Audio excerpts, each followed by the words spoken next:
Emotional damage.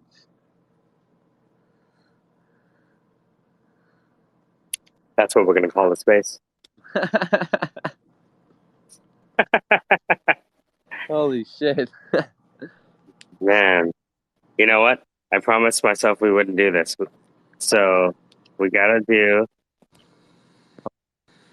it's the square space. Squaring up with facts and fiction. Fictions and facts, both the same thing during the singularity. Truth bombs. Truth bombs. Spare me virgin ears, yeah. Oh, man. The square space was created to be able to have the degenerate conversations cleansed through corporate broadcast voicing. Corporate broadcast voicing. I like that. Right. Some people may not, but or maybe you could say the central voice in a decentralized ecosystem. It'd be like that one guy from what the fuck's that movie?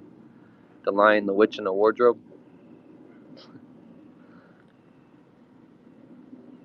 Yeah, it's I've been thinking about, risk cannot be transformed. Risk cannot be destroyed, it can only be transformed. And so if it is true that if and when we continue doing these conversations that eventually people are going to come in and want to talk about their private parts, because that's what happens when people are confused. Mm-hmm. You notice that? When people are intimidated or confused, they try to derail the conversation. Yeah, it's the Right. psychological. It's a psychological response. Yes. I don't even take it personally. No, only Right. If anything, I feel sorry for it. yeah. I'm hoping to get to that level.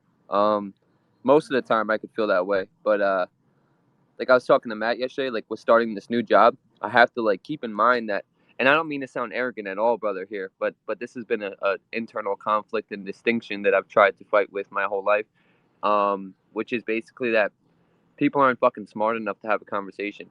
Um, and then the more I hear people talk about shit, I'm just like, oh man, why did I even say anything? The concept is throwing pearls to swine. casting pearls before swine. Yeah. Yeah. Yep. So That's an expression I I use. Sorry. so in no. So it's okay. I think people like you and I are good at talking over each other a little bit because we know, you know what I mean? We know Yeah. where we're going. We can share that way, like a double Dutch. Some Mm-hmm. people, when they speak over each other, they see it as an offense rather than a togetherness. Hmm. Wow. Fuck. I mean, you just in the most simplest form. Yeah.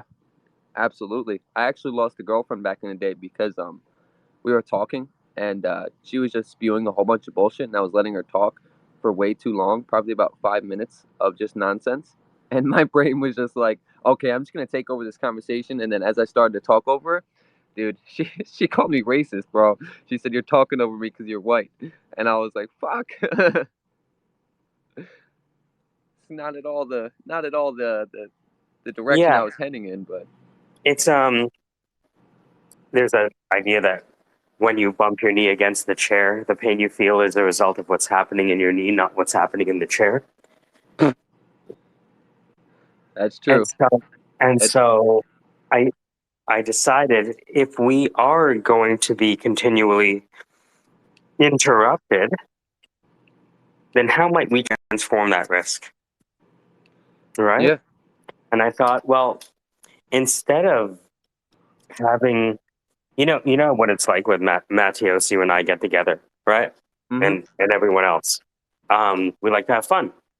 Yeah. But some people take that fun for wanting to talk about stupid things. And that is not true.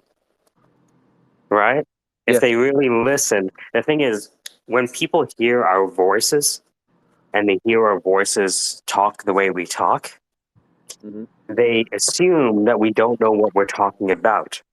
Because how could we ever talk about the biblical blockchain in a casual manner, Yeah, right? that's absolutely true. Yep. Right. And so they come in and they see us having a good time and they think we're not being serious. But we Uh, are. We're just laughing while we do it. yeah, yeah. I mean, Right. that's everyone's got their own method of reciprocating and absorbing information. So I mean, better to do it in that state of mind anyway, right? Because when you're laughing, it shows that you're having fun, and when you're having fun, you're naturally more interested in something than you are if you're just sitting down, forcing yourself to be in this hive state of mind where you're just like must learn, must learn, must learn. In fact, most learning lessons don't come from okay, sit down and learn this. They come from listening to conversations and the way people speak with each other. And so, since we know that we're always going to be trolled, so to speak, I thought of this idea that instead of, us always going off the rails in our affectation, Mm-hmm. what we might try to do, and I haven't invited people to the space yet for this reason, is because what I wanted to do was play this fucking straight. Does that make sense? Instead of laughing, instead of like laughing and joking around about things, presenting the same content just in this affectation. What does that word mean? My So the, context clue says. so the affectation is simply like the design, the way you design the message, right? Mm-hmm. So I could decide to color this message um, with any style I wanted, right? Mm-hmm. From you know Toronto Hoodmans, yo, what's going on, shorty? Right? What reduces that? You know what I mean? Like you could do that, Yeah. right? Or you could speak like this, the broadcaster, right? And so instead of uh, kind of how might we while out in a broadcast manner? With just professional points of Yes, exactly. yeah. That Exactly. you feel like people are more receptive when someone just puts on the hard hat, tucks in their suit, and it's like, all right, let's get serious. Yes. Yes, Yeah, exactly. yeah. Right? People definitely. I think it's the certainty that that people respond to. Yet, one thing I've learned is people actually don't like to fucking think. They like someone who sounds smarter than them, so they kind of just flock with whoever sounds the smartest, whoever could argue the best. It's kind of like it's not a stupid thing, but it's a follower's It's mentality. like if instead of sending out Achilles, you sent out Aristophanes. Hmm. Instead of fighting with your might, you fight with your comedy. Yeah, yeah, and deliver the same information, just Same information. in a lighthearted way. It's not what you say; it's how you say it. It's astonishing um, how it's not what you say, it's how you say it is. Yeah, And I think that people who emerge from academia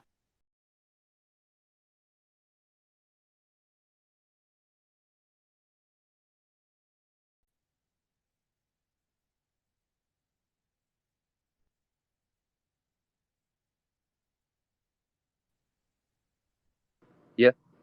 You learn that well, at least I learned that not everybody's brain works the same way. I learned that in the service industry because my direct relation with the customer had to vary on a very diverse basis. So you learn how to present yourself differently. You learn how to say same. It's always the same stuff, but you're just kind of saying it different. Hey, Ahmed, welcome to the Squarespace where we talk about degenerate things in a corporate manner.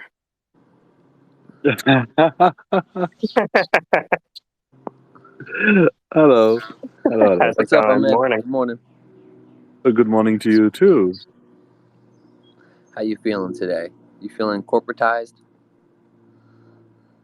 I never feel corporatized because I am the corporatizer. Oh. He said I he said I don't fight the beast, I am the beast. That is Ciao. correct, sir. That is correct. But I'm a gentle beast, I think, as beasts go. You must be, my friend. You must be. To be a master of one's moods is a privilege of the larger animals. Hmm. I would not say that I am a master of my moods, but my moods and I have a tenuous relationship at best. I do not let them necessarily control me, although that was not the case in the past. But I just decided along that in order to live a peaceful life, that I would not let my moods be the controlling factor. I cannot help it, but I am emotional. I derive most of my energy from my emotions. So the solution does not reside in taming my heart. Since my heart does not seem to agree with my brain, I need to take action to avoid making irrational trading decisions. Taleb. Damn. I somewhat agree with that. I let my heart uh, uh, see mood and heart are not, I don't think the same thing. The heart wants what it wants, right? And then the brain, if you've got the life right, the brain actually works towards getting you what your heart wants. But you have to be very careful about what your heart wants. Untamedness is fine, but um, power that is not harnessed is useless. Yes. Knowledge is best in the hands of the applicator. Correct. And knowledge without application is pointless. Yeah. Well, I found one thing I found from being hyper observant is that sometimes people deliver the right information, and although they suck at applying it in their own life, the information is still true, if that makes sense. Oh, I live that. I'm very good at figuring out what is wrong. I'm not necessarily really good at implementing what I know to be right because implementing things that are right is almost always difficult. Yeah, amen. I think that it comes down to one of those statements that's like, I just had it on the tip of my tongue. Uh, I think there's a difference between. Paste a picture of your tongue on the nest. We'll derive it.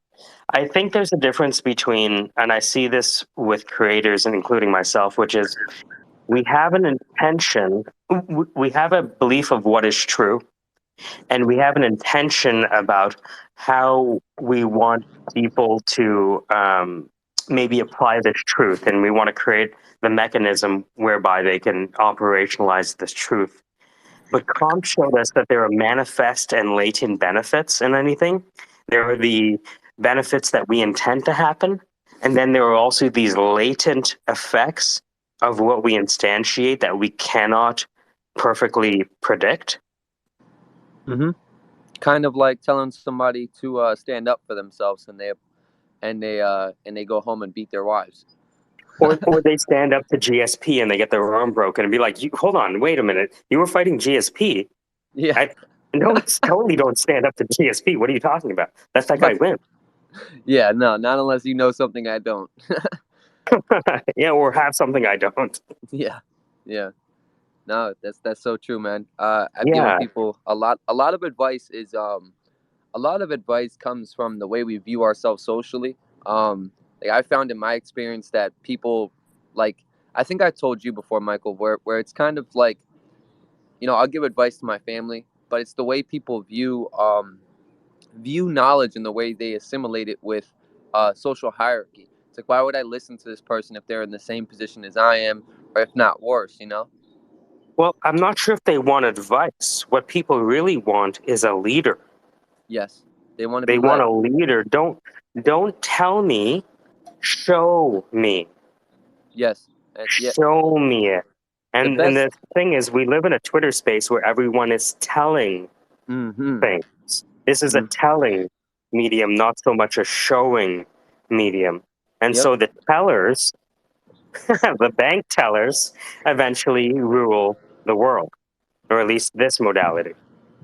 Yeah. It's different. It's funny and tricky the way that psychology, not even. I mean, it is psychology, the broad basis of what we're speaking upon, but um, more so sociological in the way our brains work when we're opening ourselves to new information. I also am a big believer that the brain will not naturally push itself to be uncomfortable. This is why people who join like sports groups, military stuff like that, they have a strong sense of discipline because they were pushed to. Um, if you just go and I believe Jordan Peterson talks about it. It's micro versus macro pushing. You know, if you push someone just a little bit, a little bit, they take a step back, half a step back, half a step back. You can get them to that wall. But if you try to just throw them against that wall and expect them to be comfortable with it, it forces a agitated response, which ties into Right. so many different variables. I think, And I mean, it's the boiling the frog phenomenon, right? I think we're seeing that in cryptocurrency where people, you know, were calling for decentralization, right? hmm But they had to be rugged enough to be convinced to centralize their custody. And you yeah, couldn't do that overnight. You had to have them lose almost everything for them to clamor for a fair master rather than freedom. And Camus said that when we are all on our knees bowed, that will be true democracy, right? And hmm so we're seeing the transition of people wanting freedom to preferring custody as a means to achieve security. And we know what happens when we outsource that function. uh, sometimes I have to really listen to what you say. You speak so eloquently. I have to like dissect your verbiage. Well, And these I can't explain. Again, this is the Squarespace, so I'm playing this as straight as I possibly can, without without falling prey to my proclivities of speech. mm, mm. Yes, I definitely agree that yeah, when I first got my start in like the NFT space, I quickly and it's not you can't have like I guess you can't say that you can't have emotion, but then you can't also say that it's emotion that guides your decisions. Because anybody like you said, once you get burned enough, you start to look for okay, can we create an ointment or maybe something that can relieve this pain instead of just learning to not touch the stove. People try to find other ways to cope, and they think it's people, they think it's projects, they think it's stability or infrastructure that's the issue. Um, but it's more so like kind of comes down to that statement I said jokingly the other day, which is so you want decentralization, eh? Best. Ahmed is the person who said decentralization is either a myth or a hoax. Mm-hmm. And since then, I've kind of put down the whole idea and put it in a box with the other cables and wires and the DC battery converters and all those things. Decentralized is more so a terminology to depict the way that technology is interacting and integrating itself within an ecosystem. Um, so when people focus on the word decentralized, I think that a majority of people came over to this side of the world, you can call it, because they fell in love with the terminology. Oh, decentralized, that means no central power. We like that. We're anti-government. But in any free market, there will always be a central power. It's just human nature. Um, People forget that. People, not you're absolutely correct. People forget that, and also a lot of people who are quote unquote selling decentralization are purposefully masking the fact that that fact they underplay that fact, and they actually try to sell the concept that people want to buy into. Hmm. And and they do not, and the people who are selling that concept are being disingenuous in the Mm. way they present it, and people who are buying the concept don't understand enough about technology to make an informed decision about whether or not what is being sold to them is what they were looking for. There is a disconnect in between what is being sold, what is what the buyer perceives that they are buying into, and that disconnect is being purposefully pushed forward, and that I find distasteful. Mm. And I'm being very generous Yeah. to the people who are doing the selling by calling it distasteful, because in a lot of cases I would venture, I have not done, this is my opinion now, I have not actually done a study of it. um, uh,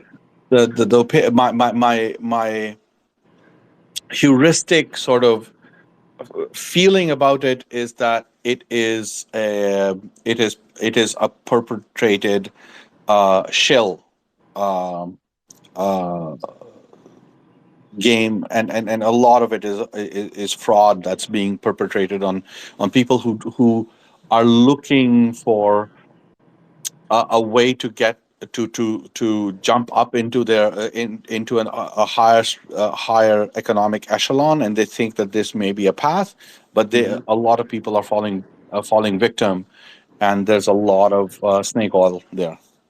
I think it's. You're so right, by the way. You guys' terminologies. You guys read a lot, huh? But so I have to. I'm a life reader. Like most of the stuff that you guys talk about, I don't know the terminologies, but the message itself rings true with me. Um, but as far as the decentralized aspect of it, and I appreciate you being generous with the word distasteful. That's yeah, that's a very generous way of putting it. But I think it's a wolf in sheep's clothing. Everyone's like, hey, follow me. I'm just another sheep trying to lead other sheep to the top, and unfortunately, Absolutely. there's such a lack of understanding surrounding technology that it's come to the point. It's kind of like you have 30 blank sheets of paper in front of you, and you can choose to put whatever you want on those pieces of paper. But what you do is, you're kind of a shitty metaphor. I'm kind of working it out as I go here, guys. But but it's basically like having. Let me rephrase. It's like having 30 students in front of you that are just looking at you for a way to succeed in life. And I think it also has a big play as to why those people are sitting in those chairs. If you came to sit in that chair because you want to get rich, you're hearing about everyone making money in crypto, NFTs, this and that. You come in with a financial incentive, but also an understanding that you lack an understanding, if that makes sense. So you inherently follow a leader, and that's where people, pardon my vulgarity, but that's where people fuck it up, because they don't know enough to know if what they're hearing is true. So if it sounds good enough, they say, "Yep, okay." Correct. And the thing is that the self-proclaimed leaders in this space uh, know that their audience doesn't know. I'll tell you something very interesting.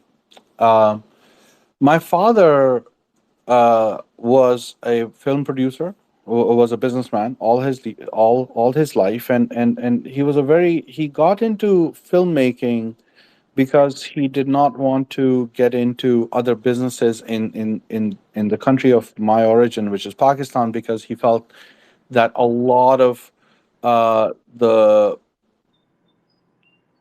a lot of the work that needed to get done in that country required underhanded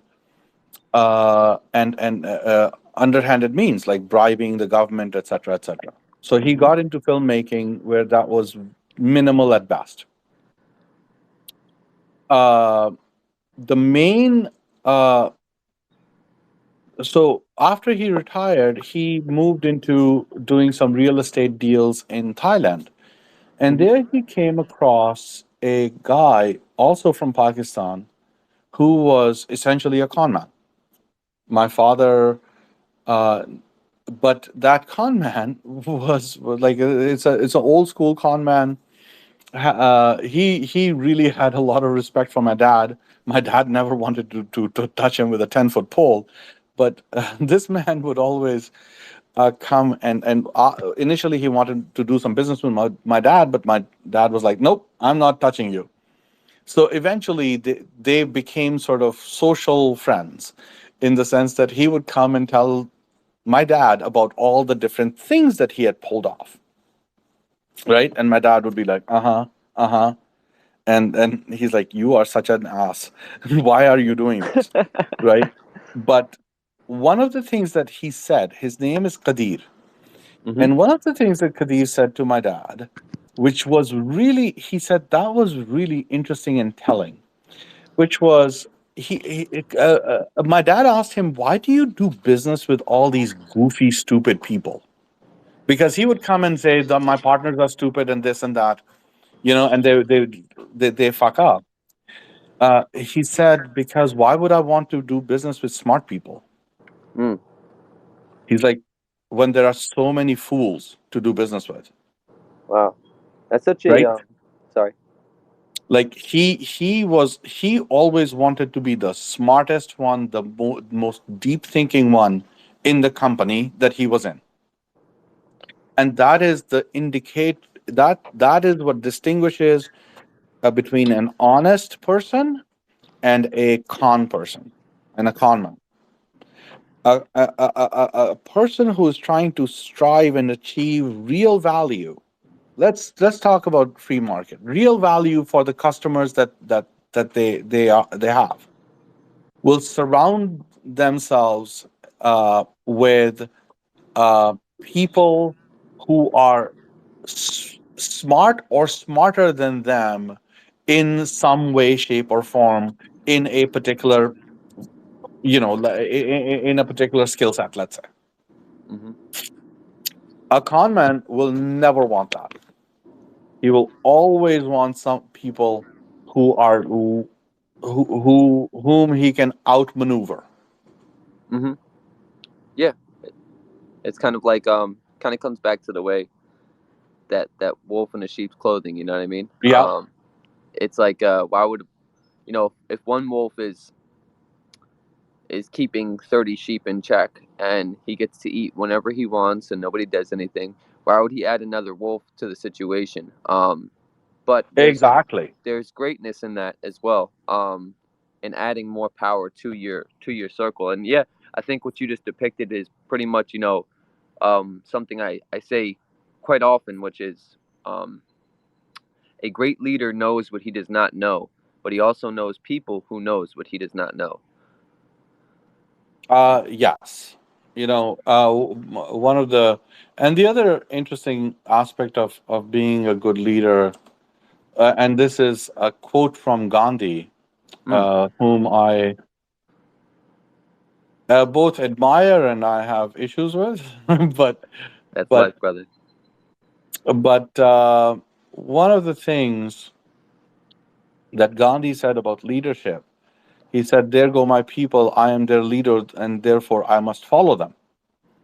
Mm, So a good leader is in service of the direction that that his followers want to go in, and he facilitates that direction. like a centralized Tao. It's no it's see it's not uh it's not a matter of a framework but of a mindset, right? The framework is supposed to service the mindset, and the mindset is that you want to identify the will of the people who are willing to follow you, Mm. and to somehow check your ego at the door and figure out what that collective is looking for, and then act in the service of that collective. Mm. I am um, so you know Kant um, said something very interesting about uh, how to act, how to figure out what to do. Mm-hmm. Um, One way to determine whether or not your actions that you're doing have a good moral basis Hmm. is to look at what you're doing in the following way. Uh, if everybody started doing it, would it be beneficial? Hmm. If everybody started doing what you are about to do, or if everybody did what you are doing, would that would you like it? Would you, would that be beneficial in as a whole? I think you're speaking about value, and the way we inherently value things, even from a from a societal standpoint. If I'm Yeah. correct. So yeah, correct. And that's original. The Kant's moral theory or moral philosophy is, the supreme principle of morality, as Kant put it, was is a principle of practical rationality, right? Which is called the categorical imperative. So he defined this term called categorical imperative, and he characterized it as an objective, rationally necessary, and unconditional principle that we must follow despite any natural desire that we may have to the contrary. Hmm. Right. Isn't So any specific moral requirements, according to him, are justified by this principle, which means that all immoral actions are irrational because they violate the categorical imperative. hmm. And then Right? how do you, if I may ask a question here, how do you how does that present itself? Because most times we learn that the stove is hot after we touch it. So I'm No, interested to see. yeah, no, that's fine. But I mean, that's an experiment that you're trying to do, Mm-hmm. right? But now take it into right. So the question is, after you've touched the stove, now the categorical imperative about it is, do you want to now share that knowledge or keep it to yourself and let everybody touch the stove, Ah, right? see. So the act of touching the stove in itself uh, may be rationally necessary because you were the first person to come across a stove and touch the stove to figure it out, and that in that from that perspective, the categorical imperative to learn the unknown is a moral good thing, right? But if you then take someone else's hand or let someone else touch the stove where you could have stopped it, Mm-hmm.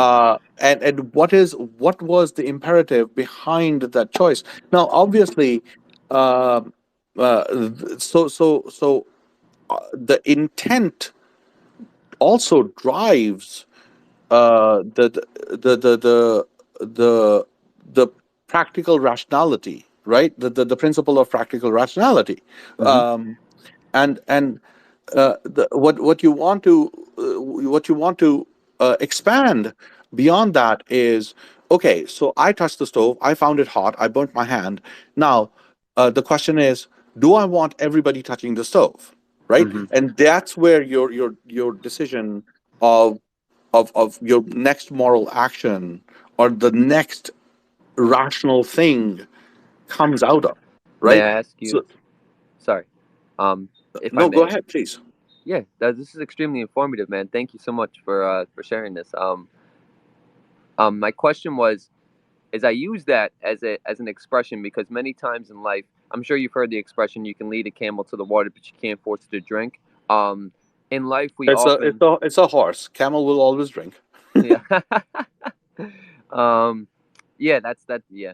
Um, but basically, my question is that often in life we feel like someone's going to be touching that stove, and we try to push them away from it and bestow this knowledge upon them that only life experience can really solidify in the authentication of obtaining knowledge. What I mean by that is, I found that the more you tell people not to touch the stove, the more inclined they are to touch the stove, and that they then learn the lesson themselves, and that they end up in a, it's like kind of comes down to everything being cyclical, because then they once in their life go on to see someone else go to touch the stove, and they're faced with the same hardship that you once faced when you're saying, hey, that's going to burn you. um, I think a great depiction of this would be, in Japan. They have playgrounds where they let kids play by themselves, no parental supervision, and the purpose behind this is to teach the kids that they are physically and mentally responsible for every decision they make, and that if they take their body in one direction and they fall and they hurt themselves, that is the best way to learn.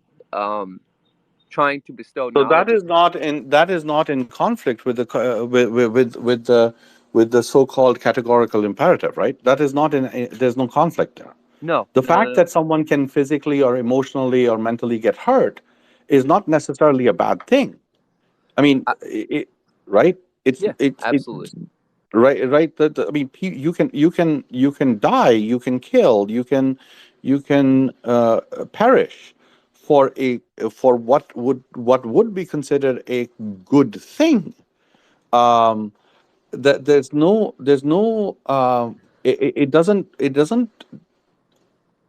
it doesn't prescribe what that good thing is. Mm, The question, the way what it presents is that if would you let if everybody did that, if everybody played in that playground, would that mm-hmm. be would that be beneficial overall? And the answer that the Japanese society has is yes, that is it, that is a beneficial thing, and we've seen good benefits out of it, and that is that is the principle holds there, right? The And categorical imperative. the yes and then it's a non-instrumental principle, right? Hmm. It doesn't as he presented it, right? So if you uh like very good thing to read on Kant is the groundwork of metaphysics of morals, right? Which he developed and then enriched, and then later on it became it he when he if you are going to read anything from Kant, I mean, the Critique of Practical Reason is a really good set of essays to read, and then maybe now this is because I'm suggesting some of the Western thinkers, because I think that that would give there's more basis for you to, because you grew up in a Western society, like studying Kant and Hobbes and Thomas Aquinas, and these are they kind of address that, not in a complete way, but they formed some very core foundational thought around it, right? Hmm. Later on, if we look at some of the modern philosophers like Kierkegaard, for which is like Kierkegaard is from 1996, and then if you look at when we are engaging in, let's say, scientific or empirical investigation, which is what you're talking about, right? The touching of the stove is an empirical investigation. We Hmm. take up something that we can think of. We can think of things as, let's say, subject to natural causation. Like, I touch it, I'm gonna get burnt. In which Hmm. case, we think that there are things that are part of it, and there are things that are outside of it.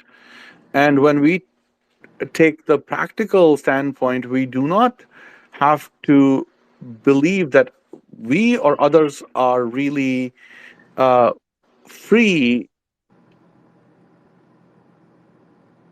from having to do that experiment in any deep metaphysical sense.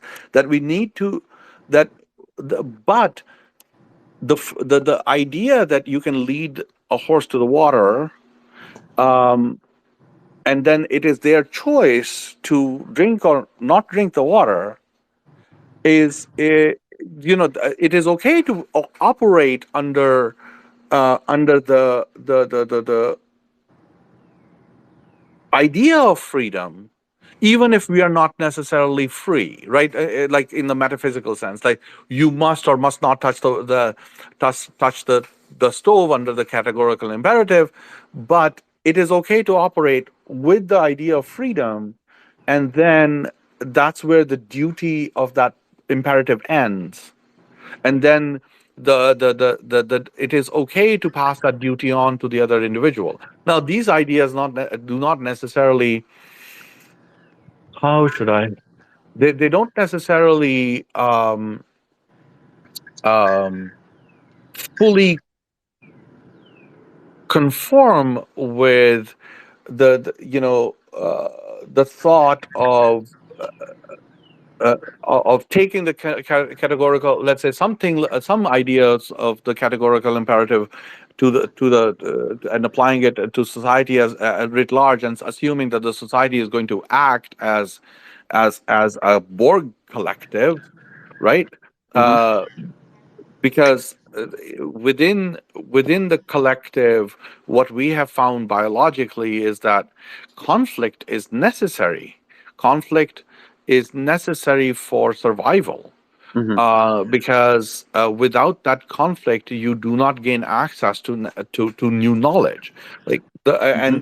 and while these truths may have um, wide applicability, they may not have universal basis nor universal applicability. But if it's big enough and good enough, let's say if we compare Newtonian physics to Einsteinian physics, Newtonian physics is a subset of Einsteinian physics, right? And then Einsteinian physics, hopefully, eventually, once we resolve the quantum gravity situation, is a subset of quantum field theory, right? So we're getting into a larger and larger picture. But the thing is, for day to day, Newton's equations just work well for building most mechanical things. We don't Hmm. actually have to have quantum calculations of every subatomic particle in order to build a strong bridge, Hmm. right? The level of fidelity and the choice of fidelity, if it is done with the principle that you are trying to achieve a good, honorable thing, and the judgment of the good, honorable thing is, if somebody was to do that to me, or if people started doing that writ large, that it would be the right thing to do, and that it would be of service, right? It would come from a place of strength and service. So basically, to just ask the question that if what this if this ideology was to expand itself into the hearts and minds of every individual or even locally in the community, that it would be a good or bad thing, and to gauge Uh, that based off of. Right. I mean, it's one of my favorite philosophers is a storyteller. Before reading Kant or anything else, one of the best books one can read is Robert Fulghum. Everything I ever needed to know, I learned in kindergarten. Right. Ho- Mm-hmm. hold, Holding hands when crossing the street, sharing Mm-hmm. sharing toys. Mm-hmm. Don't put sand in your friend's eye when you're playing in the playground. Absolutely. When you hurt somebody, say sorry. I mean, it's literally just that. And Do you scaled. do Yeah. unto? I mean, all Kant is saying, do unto others as you would have them do unto you, right? Mm-hmm. Which is probably the basis of most Well, it's the basis of all Abrahamic religions, right? And Hmm. then it's also the found in one way, shape, or form in more Eastern religions like Hinduism and Buddhism, and where the thought of karma, which is pronounced karma in Anglo in English pronunciation, the idea that what you will do, the universe will bring it back to you. Hmm. There is the circle, there's a cycle, right? It's so what you should do is just make sure that whatever it is that you're going to do is you would be okay with that being done to you, or but I think that the idea that Kant presented was a little bit was not so um, rooted in punishment, but in rooted in the idea that you should Consequence. not be doing things because you are looking for a benefit, or because you are looking for you're looking to avoid punishment, Conflict. right? Yeah. What you're trying to do is when you are in service, then the service itself, the very act of service itself, is the reward. And how do you define what that is? A feeling. If you are in service, in good, in good honorable service, then what you will do will be beneficial to you and will be beneficial overall. Mm. Right, whereas Hmm. if you are trying to extract service, and extract service from others, then what you want is the opposite, which is you want people to do to you what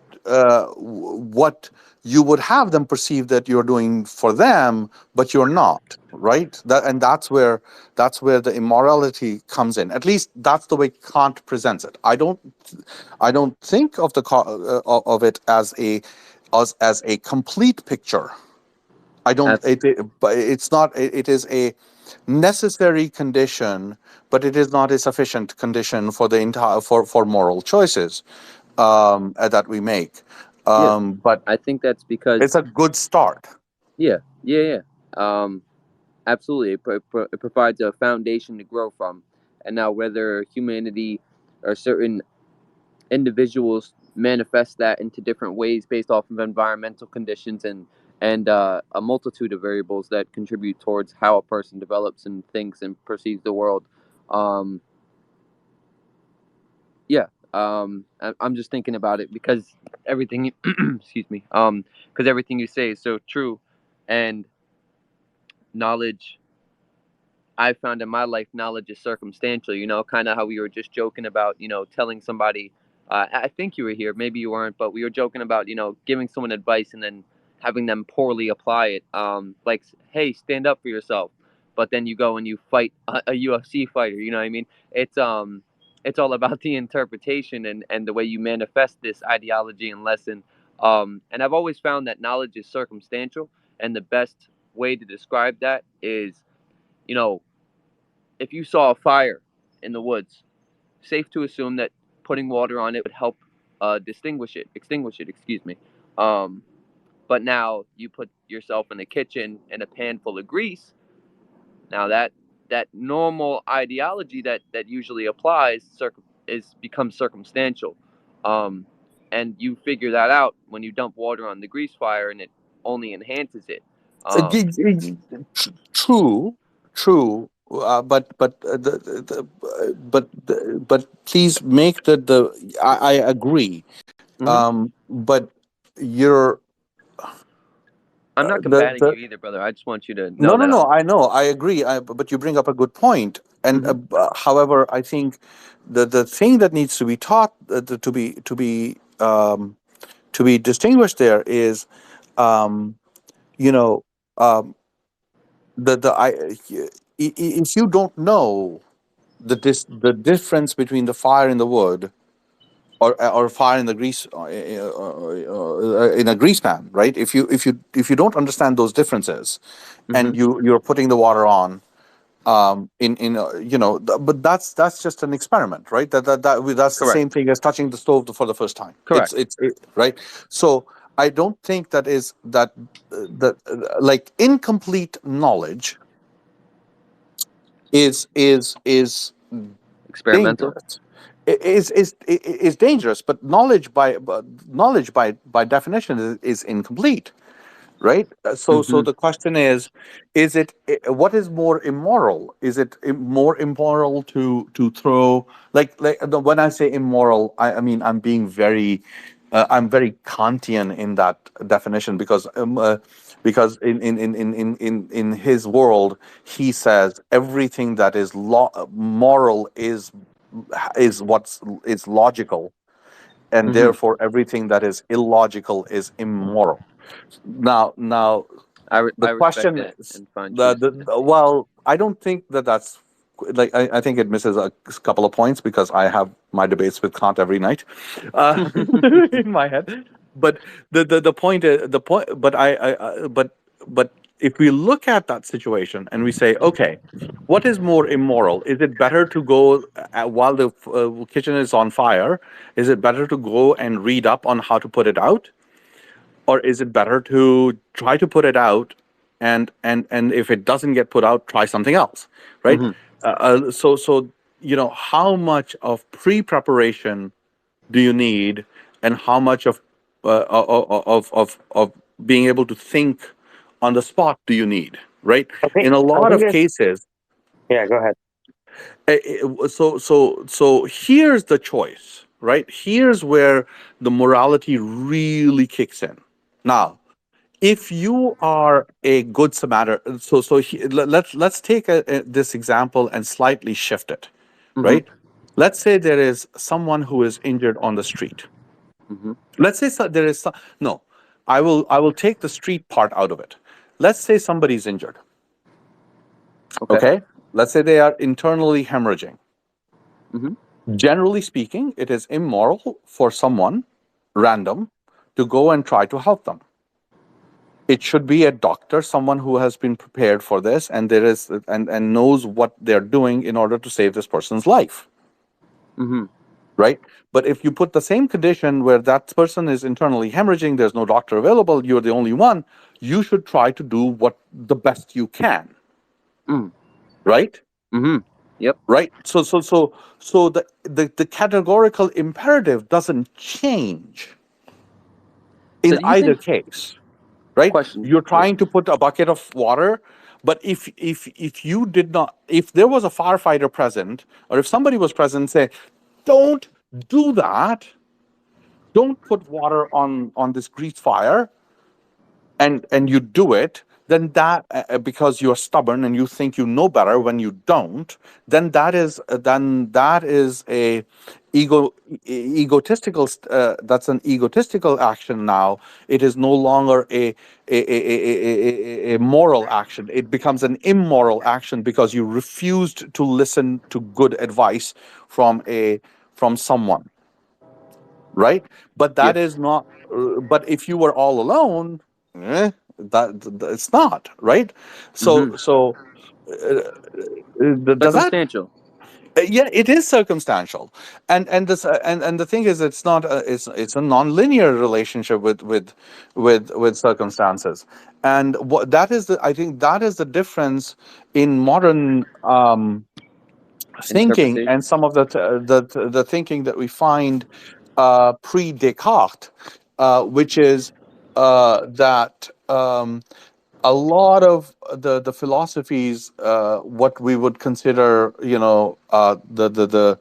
the philosophies that are found in the Western world were very linear. So when we look at Descartes, when we look at Hobbes, when we look at Kant, when we look when we look at all of these people, their relationship between one and the other is very linear. But what we find is that the relationship is non-linear, and that's Mm-hmm. where I find Eastern philosophy to be a little bit more applicable, like the teachings of Confucius and the teachings of Buddha and teachings Mm-hmm. of out of the Middle East. I mean, the original sort of messages out of the Torah and the Kabbalah and the Quran and the Bible, when it has not been watered down by the biases of Constantinople and his council and what followed there. I Hmm. find that there are fundamental truths, and there are fundamental truths in paganism and in gypsy philosophies, right? Correct. So, Yep. so which have survived generations, and the reason they have survived generations is because they ring of a fundamental truth that you know within your soul to be true irrespective of how old they are, and that is a good way to identify what you might not know you don't know. Correct. Have you ever heard of uh, Socrates? well, I mean, obviously, I mean, Socrates and Plato, and I mean, Socrates definitely said that, he laid the foundation of good logic and bad logic, and he said the bad logic came out of what is evil and the devil right inside you, Correct. and a lot of yes, you know, a lot of it is founded in like the great thinkers are fantastic. I mean, I think that we in the like when I think I was my generation probably was the last generation to have classical studies as as a required set of teachings. Mm-hmm. When I was going to through school, and I'm Gen X, right? So Mm-hmm. so I find that classical studies have somehow lost their way, and there is a good reason to study history and study thought of other people, because that you don't want to and don't have to agree with any of it, but if you if we study it as a whole and remember it in our collective consciousness, actively pay attention to it and remember it, Mm-hmm. then we don't have to r- constantly be going and touching the stove when somebody did that 1700 year in 1700s. Correct. Yeah. Right. So it literally comes down Circumstances. to to it literally comes down to whether or not you want to be in a circumstance that you are willfully ignorant about, or that you are truly ignorant about.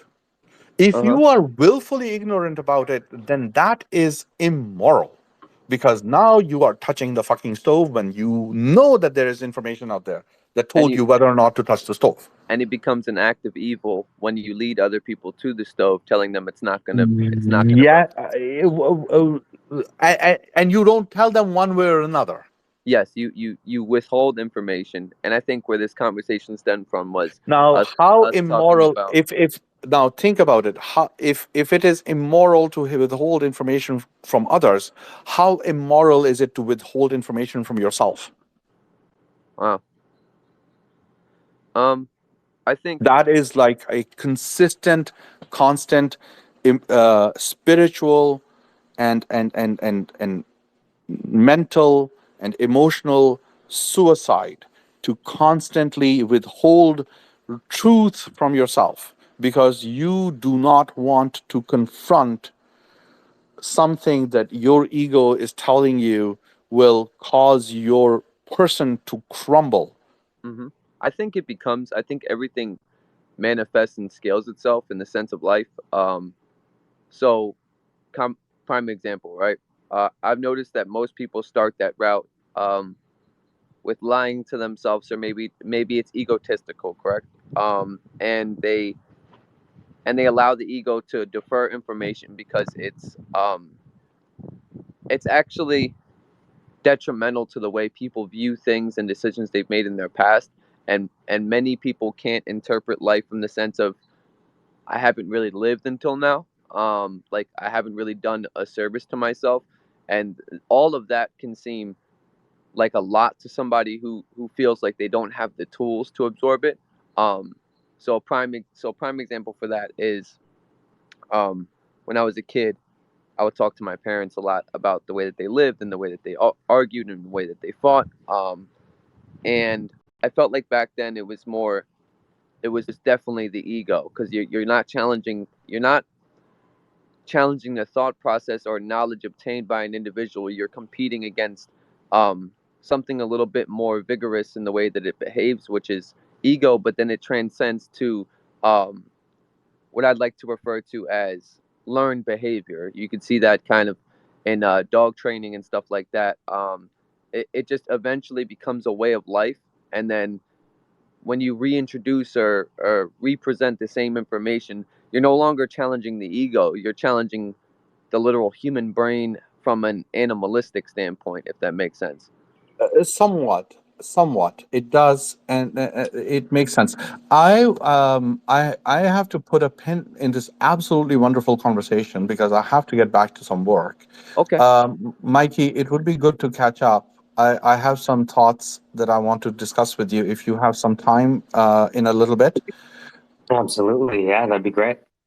uh, I wanted to um, catch up because I know you've been probably marinating after the Maryland pitch, right? Oh no, we're not just marinating. I've been running food, Yeah, all yeah, cylinders. yeah. But one exercise, and let's make like a little date on this. Mm-hmm. There is a movie that I would recommend watching. Okay. Okay, it is called Revolver. It is from 2005 and it stars Jason Statham. It is dubbed as an action movie, but it is not an action movie.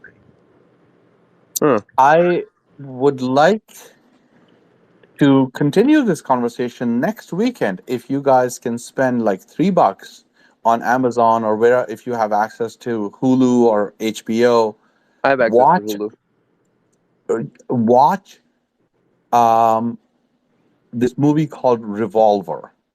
Hmm. Okay, don't look at what critics say about it. Don't look at anything about it. I want you to watch it, and then I would like you to continue watching the credits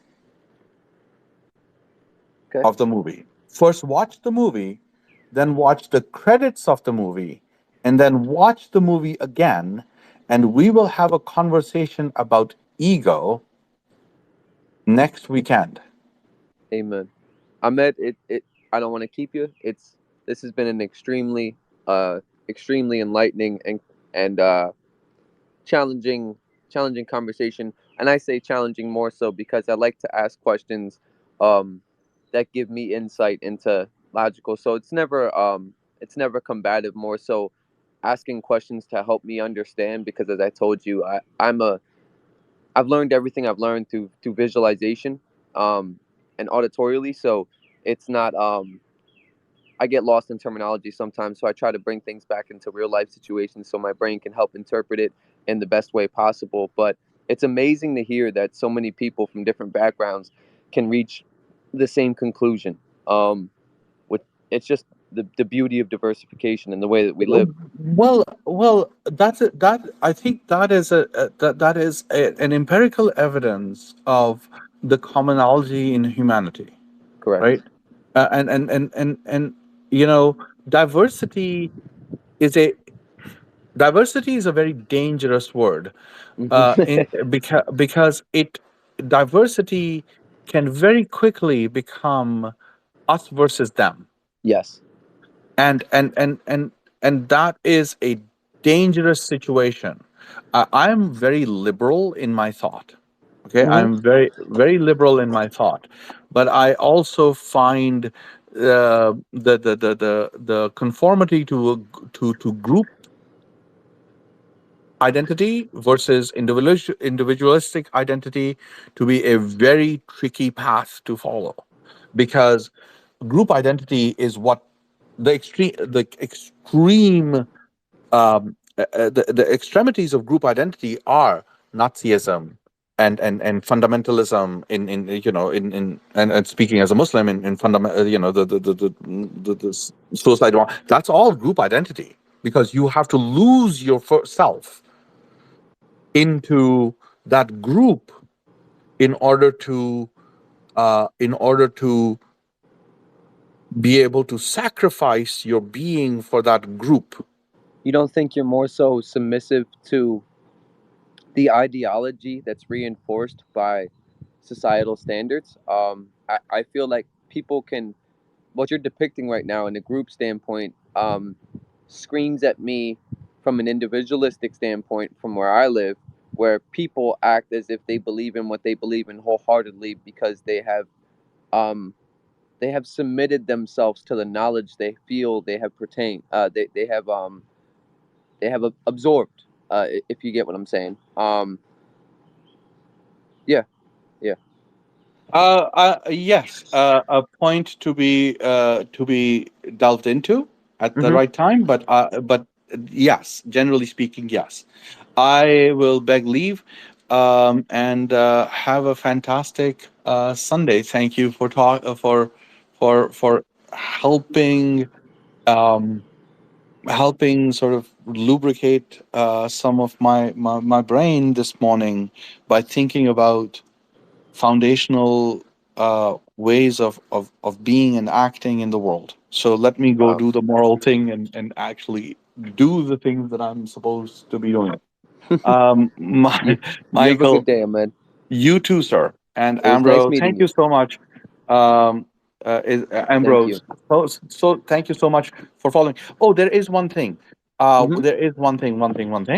I will recommend one resource if you wanted to study all of this, which Okay. is because you mentioned Plato you mentioned Socrates, and it occurred to me that Plato.stanford.edu What's it is called? at Stanford University. Hmm. Go to plato.stanford.edu. Plato.stanford.edu.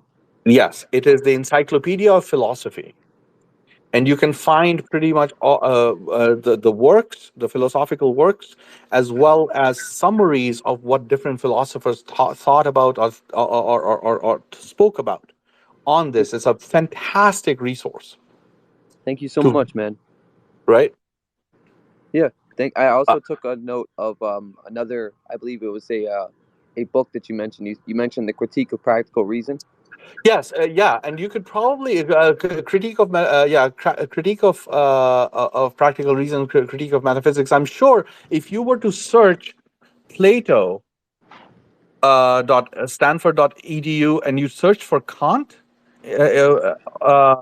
on on that website, that you would find like really good sort of digestible sort of summaries of all the works that Kant has, and similarly other philosophers. Okay. Thank you so Okay. much, Ahmed. I really do appreciate conversations like this. It's not too often you get to converse intellectually. Not to dim anybody else's intellect down, but not too many people are open to having conversations and open to um, challenge the notion of knowledge in its entirety and how it's applicable and circumstantially. But this has been a great morning, man. I love starting my days out like this. I love intellectual conversation that provokes contemplation. Um, and yeah, you're a very well spoken individual too. Bah, borrowed words and ramblings, my friend. Ah, You should hear me when I am drunk. I love you, man. Not enough people Take say it, care. but I love you too. All the best. Have a wonderful morning. Bye bye. bye bye, brother.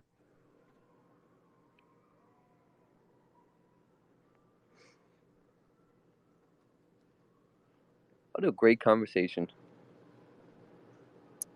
Yeah, he's a very well-read guy. Oh, man. Yeah, dude, I just gotta hang out with you more. I just start to meet more and more people.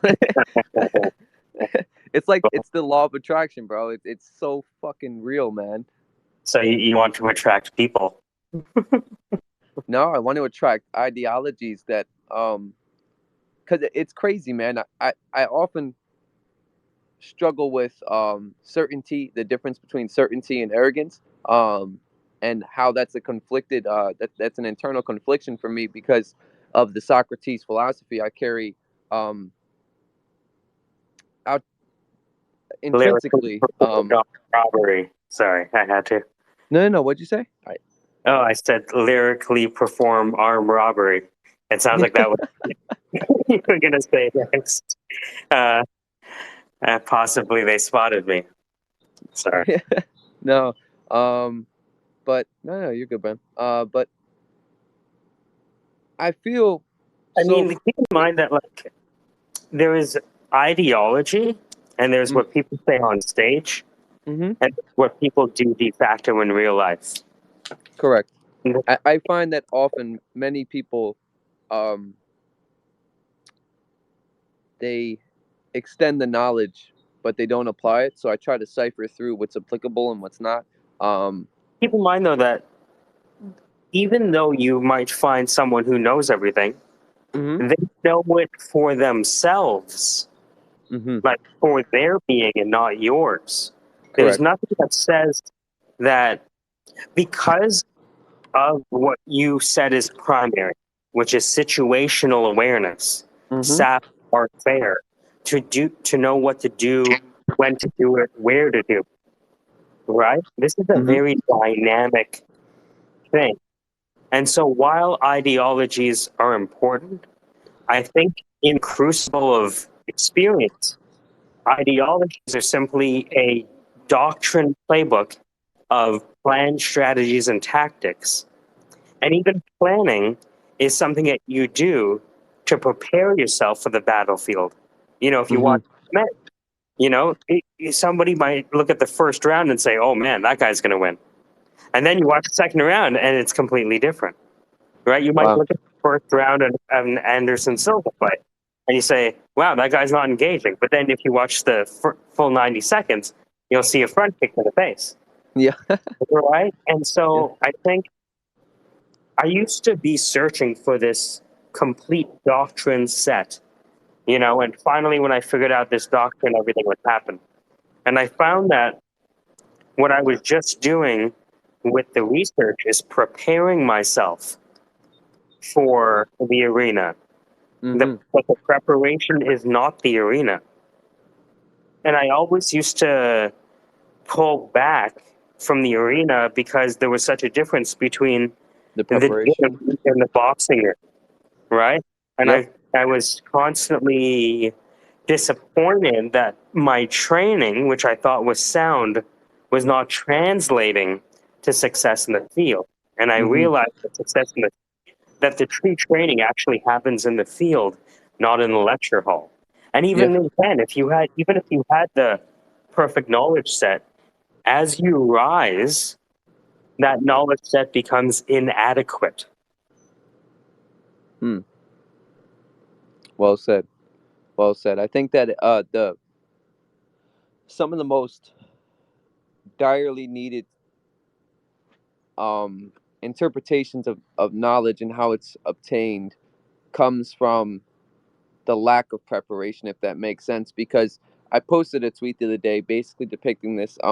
It was more so guided around death and how we understand it and how it's the only thing that's guaranteed in life.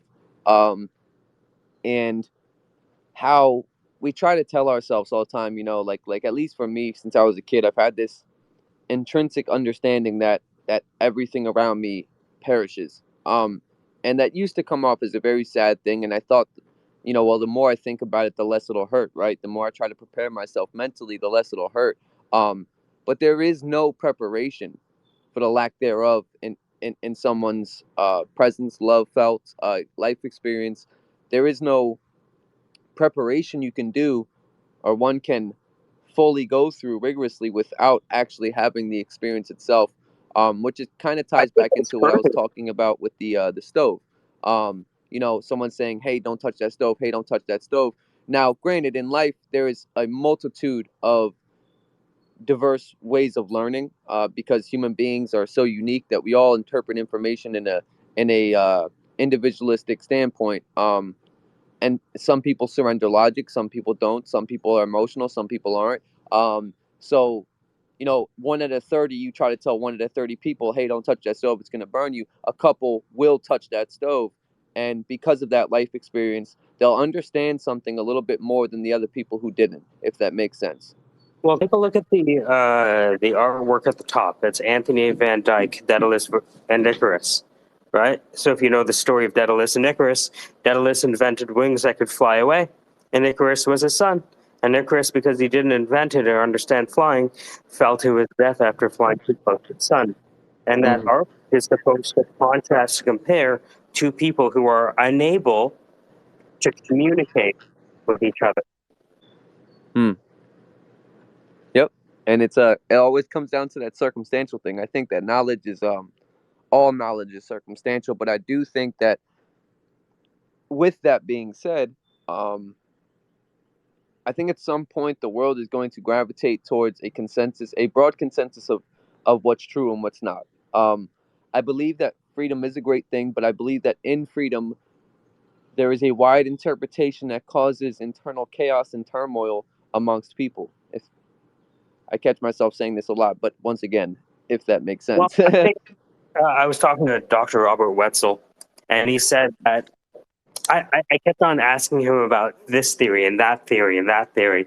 And he said, at the end of the day, what we're talking about is first unknowable, right? And Hmm. second of all, any ideas that you have are emerging from your metaphor framework. You're We breaking up all, a little bit, brother. oh, sorry, hello, check, check. Check, check, mic check, 1, 2. You're all good. Some dreams stay dreams, some dreams come true. So he said that uh, we all have this cognitive structure that we use to organize and perceive. And this prefrontal cortex, right, this thinking brain, Hmm. had what he called a metaphor framework. Hmm. It really hit me because it is true that we have these models, these mental models of not only what is, what has been, and what might be. Hmm. Now, all of those mental models are wrong because history is biased. The Correct. knowledge we have is biased, and none of us have access to the Library of Alexandria, which is burned to the ground, right? So our knowledge is inherently broken, right? And if it wasn't broken, Yeah. Yeah. sorry, if it wasn't, Pieces, mhm. to it, pieces that are scattered throughout the world. Um, and I'm a big believer in like generalized truths. So once again, one of my common sayings is knowledge is circumstantial, but another one is that consistency is credibility. And things and ideologies and interpretations that have um managed to carry the weight of truth throughout time as time and environments change, and the way that we live, talk, eat, breathe, work, as all of that has changed, if this truth is still applicable today, then there's weight to it. At the And same time, though, that truth that can be languaged is not truth that is embodied. correct, correct. Right. Which kind So of comes down. we walk around with these sayings and these aphorisms, and Hmm. it's almost like these metaphors, these dictionaries of language, these footnotes that we have that we say all the time. They're very, um, Poorly applied. we use them to reassure ourselves that things are organized. And if I follow an organized path, that will lead to success. Yeah, Right? I, But I even mean, with the Tao Te Ching, the way that can be weighed is not the true way. That's how it starts. Imagine a book starting with the fact that everything in this book, even if you knew it, wouldn't be the true way. yeah. Well, I think people gravitate towards truth for individual purpose and intentions. So if you're looking for truth to provide solace in the way that you live, um, and to feel certainty, then no truth will be enough for you, because what you're looking for is more so something that can be internally structured, or the lack, or the realization of lack thereof. Like for me, I understand that I am a human, and I am an animal with a brain that operates and interprets life based off of structuring it and the way that Yeah, my for all you brain know, you're being hijacked by mycelium mushroom, and it's telling you what to do. And all of your exactly. intuition is just the mushroom saying, "Hey, go over there. Hey, go for adventure. Hey, see that lady over there? Yeah." Yeah. But I think you can drive yourself crazy thinking about things like this. And I did for a huge portion of my life. Like, what's certain, what's not, what's true, what's not, what's knowledge, what is knowledge, is there a broad consensus of knowledge and what's true? And is the freedom of interpretation hindering our species as a whole? Um and to be honest with you, I think it does. I think that, you know, But our group I job is not to save the world. Our job is to save ourselves. well it kind of If yeah, we well want to save, right? Like we in that can't. we save the world because when you lead by example, as we talked about, when you There's no assurance that you can save the world. no, Right? There's no assurance that we can save ourselves. And there's no assurance that somehow becoming omniscient with knowledge does anything that we intend it to do. I think we have to be honest about the limits of knowledge, even mm-hmm, the limits of omniscience. You yeah, know, they say like when art critics get together, they talk about mood, form, and history, and then when painters get together, they talk about where to get the cheapest turpentine.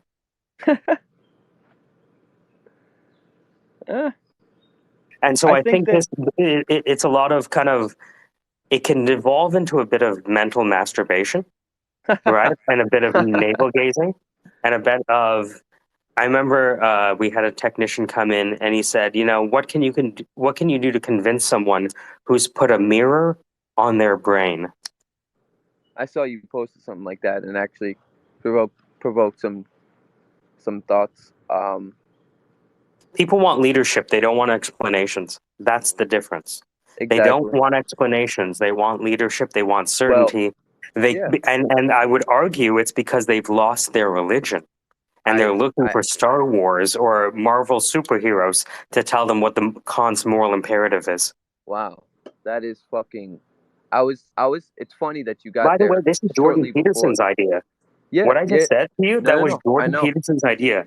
I know, cause I actually have assimilated with that because in the so like much as me the conversation that me and Med had, you'll find that the most consistent grounded truths are prevalent in almost every religion or spiritual awareness practice that exists on this planet. All of the smartest and kindest people have kind of integrated for a certain level. Of course, there's circumstantial and individual interpretation, but the broad foundation laid out is pretty much consistent in truth, if that makes sense. And that people flock towards religion because speculative matters can cause wars. Even in a religious standpoint. It's just there's a proper balance I think that's needed for speculation. Like you shouldn't spend too much time speculating on what could be, what should be, what if, what you know what I mean. Um, and you should kind of just live life to the best of your what you understand morally. I think most people inherently know that do unto others as you want done to you. And it's one of those generalized statements, but not everybody exactly knows how to apply it, but yet doesn't steal any truth from the matter. Well, I think the people who are most successful are the people that show that the current truth is incomplete. Right? This is this Hegelian thesis, antithesis, synthesis interaction. Right? Mm-hmm. Again, even Socrates, if you go back to Socrates, who's supposed to be one of the smartest people who ever walked the earth, they Mm-hmm. asked him, "Can you define the good?" And he said, "No, I can't define it directly. Guess what I'm going to do? I'm going to use a metaphor. The Yep. sun is good. The sun is good because it gives us light, light that makes the world intelligible." I the only reason I know, and once again, this is not to be arrogant, but the only reason I know who Socrates is because a majority of my life, as I told you, I worked in the service industry, and I was introduced in Earth, propelled into this environment of um, very strong group identities and but also separate individuals behaving on how they want but using judgments and other things. And one of the bartenders who had a degree in psychology one day told me, she said, when you talk, you sound a lot like Socrates. And I said, who the fuck is that? So I went and I looked him up, and I was like, wow, it's just amazing because some of these Dropping these mockeries, lyrically performed armed robberies. Sorry, keep going. no. um Who no, started off Triumph? yeah, I You just know that can't. song? You I said wonder what? who started off that song Triumph by Wu Tang. Who was the Try. first rapper? I'm unfamiliar. No. What? What? Oh, that's sad. Why are we talking about knowledge and you haven't heard Triumph? What are we talking about? We're starting in the wrong spot. We should have No. started with hip hop and not Kant. Hold on. What are we doing? But If I you want to know the method, we have to go to Method Man. oh Jesus Christ. But I found that I have an inherent, or not inherent, but a natural gift for interpretation and presenting things metaphorically and figuratively because they transcend that environmental individualistic interpretation. Yeah, keep in mind that I think David Hume said this, that just because we know what is doesn't know what ought to be. And again, I learned this from Jordan Peters. Actually, like, I'm not sure if I told you this, but like, Jordan Peterson taught at the school I went to in Toronto. You did. You told me that. Right? So it's like I saw the crucible from which he was speaking because I was sitting in those lecture halls. You Right? actually sat and learned from him? No, he was teaching at a different time, but I understood the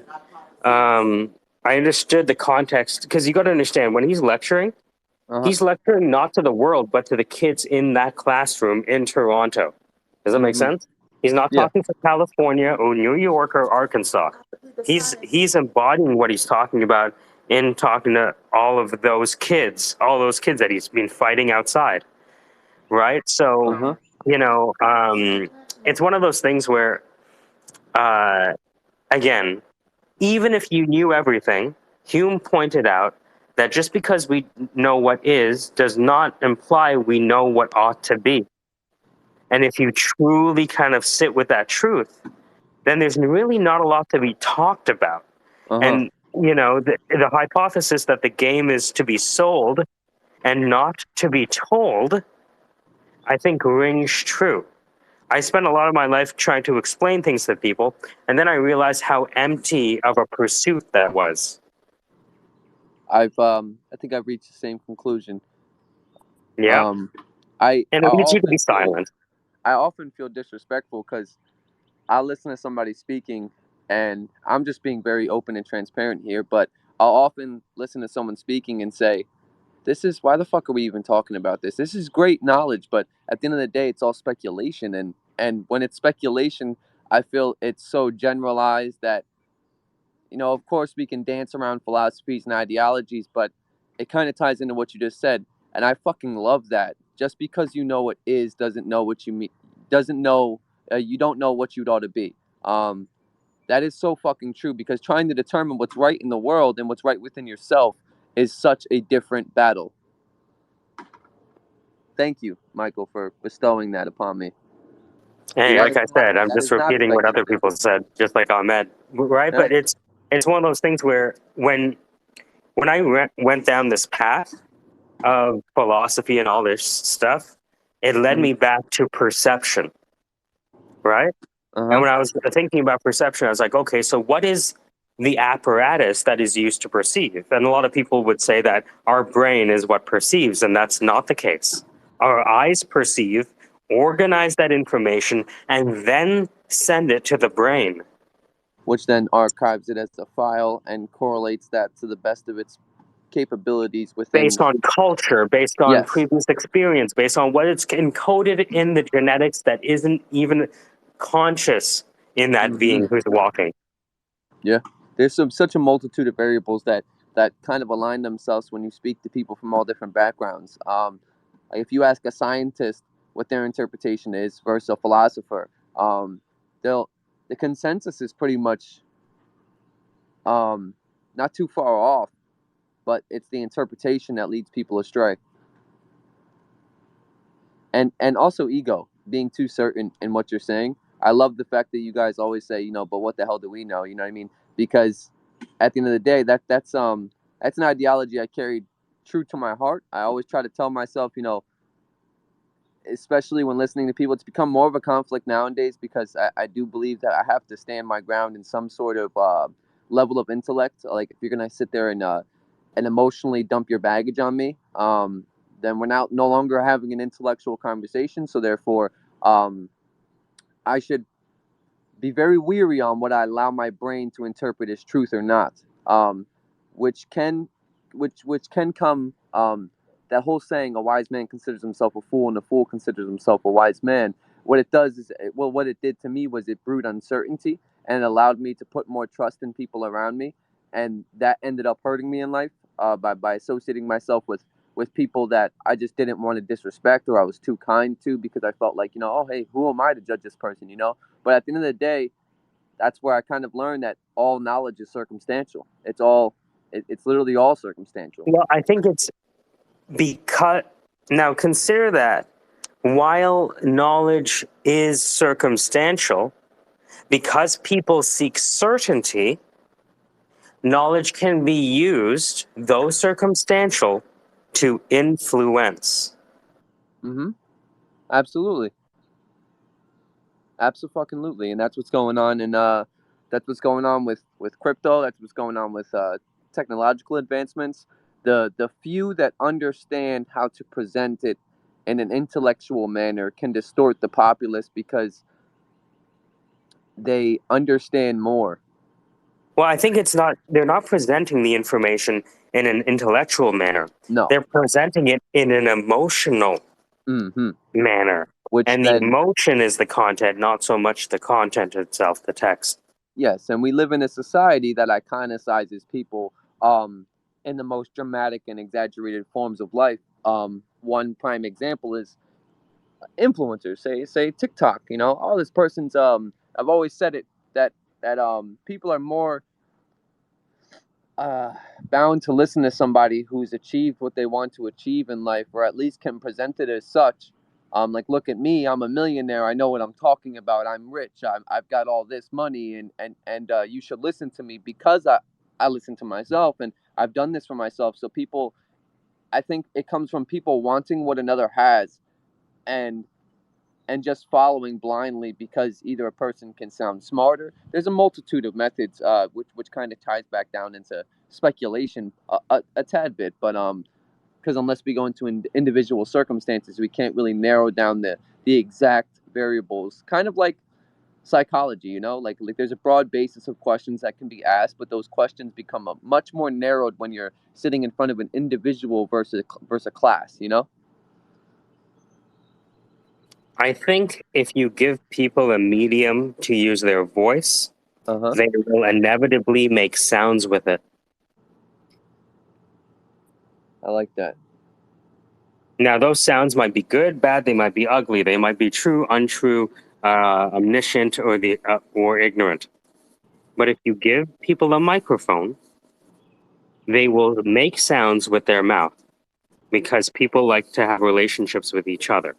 Now, just because people like to have relationships with each other does not mean that they're trying to be truthful with each other. Right? Agreed. Agreed. Because sometimes having a voice and wanting to connect um, turns someone into a free flowing river that can just form into any crevice to fit the landscape around themselves. So commonly, what you'll find in people that lack certainty or even moral grounding, so to speak, they adapt to circumstances, which is not a bad thing. I will say that. I don't think it's a bad thing to adapt and to know your audience and who you're speaking to and who you're trying to connect to, but to also limit yourself. I think we have this inherent will um, to be relatable and want to be related to, but to the level and degree in which we kind of turn ourselves into something we're not. Well, keep in mind, like, just because we have an idea of what others should do doesn't mean we have a right to change anyone. And if we accept the fact that any enlightened realization we have is simply a local truth, not a max, right? It's a local truth, not a global truth, right? But I think a lot of people would be a lot more silent. And again, for me, like, people like to think they know why I use Twitter Spaces, mm-hmm. right? What are Yeah. you laughing about? Huh? Yeah, people have no idea why I'm on Twitter Spaces, right? They assume they know why I'm on Twitter Spaces because I might temporarily discuss what interests them, Mm. right? And because I can read faster than most people, I can talk about what they talk about better than them, Yeah. right? And that's okay, right? But I'm not on here to debate people necessarily. I came on Twitter so I could write uh, an imprecise theory of everything, and I needed a way to do a distributed peer review. That's why I came on here. And so when I'm talking to people, I'm just revising hypotheses, figuring out how to say things clearer, writing the book in the background, making notes. And that's kind of why I'm here, right? Yeah. I'm That's just why. getting used to talking to people such that I can figure out what is the best way to frame these things, because it's one thing to write something, it's another thing to embody it into speech, Correct. right? So that's kind of why I'm here and why sometimes I let the circus happen the way it is, because I'm just observing. Yeah. I'm That's just observing. Like Yeah. even today, my experiment today was to see how long I could stay on mute and the conversation keep going. That Mm. was the experiment, and it worked Just pretty well, to provoke a right? conversation. Yeah. To provoke a conversation with a central ideology or even maybe just a statement and Not see how just it a statement and and see then how it manifests. yep, that was the word I was just about to use. And Manifest itself. so imagine that there are people who know much more than I do, who Mm-hmm. know how to set off these conversations that can set populations against each other, Mm. right? Imagine I decided to be an asshole with what we know. Can you imagine the kind of havoc that we could wreak? That's why you have to be so careful with this shit. Does that Mm. make sense? You have No. to be Yeah. so careful with this shit because it is so powerful, powerful beyond measure. Like I could throw up VGX, right? I could Mm-hmm. throw up Avalanche. I could throw up Solana. And we know exactly what would happen. We Mm-hmm. know exactly what would happen. We could script the whole thing word for word, Yeah. right? And that to me is what I was looking to learn from this. But I think if we recognize how limited our knowledge really is, then we would be very humble about the advice we give other people. And even Wittgenstein said that whereof we cannot speak, we must pass over in silence. Mm. I like that. That really hit home for me. Whereof we cannot speak, we must pass over in silence. You know, a lot of people want to be like God by writing a new Bible Mm. instead of, right? And what I've noticed, and while I'm not like um, uh, beholden to any one religion, I see what happens when people in North America try to ignore Jesus, right? Uh-huh. Try to ignore these things. And it doesn't matter if you believe in Jesus or not. Let's just compare your notes versus his, right? Mm-hmm. And it's just one of those things where that's one of the most peer reviewed books we've ever seen in our life, Mm-hmm. right? And even that was from the Kabbalah tree of life and the Egyptians. And you have the Chinese with their philosophy and Indians with theirs. And it coincides because people are people, and humans are fallible. And also, humans have sexual organs, right? Uh-huh. People have the need for food. And so, if we sit back and recognize, well, again, my pet theory is that we came from light, now we're in meat. And what we're doing with this whole IT AI electrification is going from meat back up the Kabbalah tree of life into light itself. Mm. We're becoming fiber. I'm telling you. It's the most perfect thing. And the mycelium is pushing us ever upwards. Hmm. You know, I noticed that the mycelium network solved the traveling salesman problem faster than anyone else. I was talking to one of Matthew's friends. It blew my mind. And no, not even the mycelium network. The neuron-less slime mold. Oh yeah. So, Because we don't know how they're like we just learned that they have memory, and we thought that we were the only ones in neurons. with memory, right? With this, so even our conception of what thinking mechanics can be is broken because of the neuron-less slime mold. So if something without neurons can think, what the fuck? And even Dr. Wetzel said that. Yeah, go ahead. Well, no, I was just gonna say, like, they started doing experiments on plants, and plants learn and So if we are stuck in this paradigm of thinking that neurons are at the bottom of cognitive operations, we may be led astray. Astray? That's Yeah, true. we may be led astray. Ambrose, Astro. what do you think about that? I think that's a good point. Amen. See, he's smart because he just says that and then it shuts up. See? Wherever we cannot speak. Yeah. Oh shit. It's wind around here. truth lives only Um, in silence. Truth lives only in science. Silence, Silence. I like that. right? Because language I think it all will comes down always, to. Sorry. because of the layers in which you have to funnel the truth. Yeah, our perception is a constraint. Uh-huh. And there's some things that we think we understand because we can categorize it or slap a fancy word behind it, but at the end of the day, no one truthfully knows anything. Like they tried to say that other things don't, like prime example of what you brought up, like communication and the way that beings communicate. I've always found it to be extremely naive to assume that every other species communicates just like we would, and therefore because they don't speak like us, they're not communicating. In fact, most of communication is done through body language with humankind. It becomes a tricky process when you enter different avenues like this, because the brain is more so rewiring itself to attentively focus in an alternate way.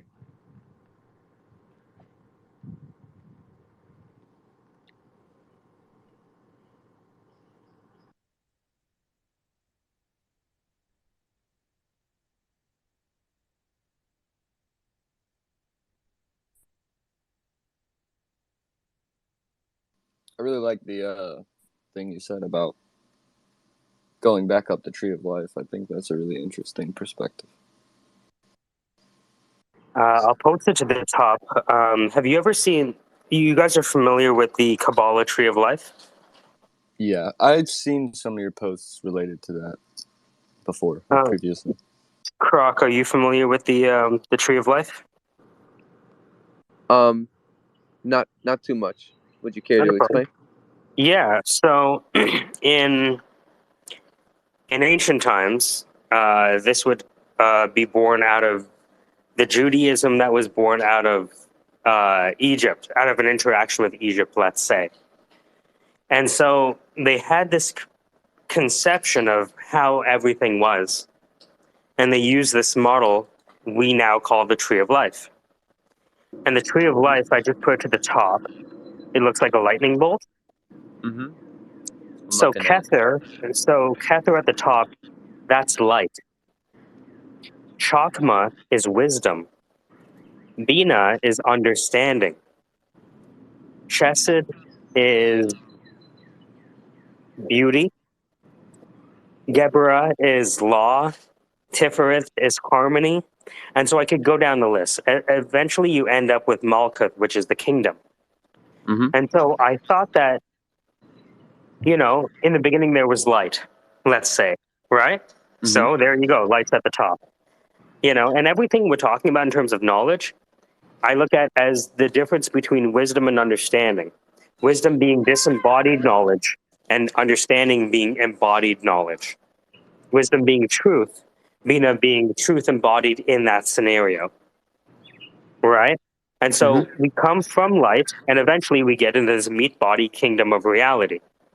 My hypothesis is that this process of electrifying everything, or electrification, ones and zeros, binary, fiber everywhere.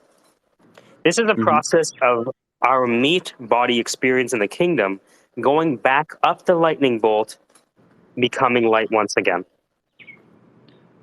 Can one argue that that process might be authenticated via death?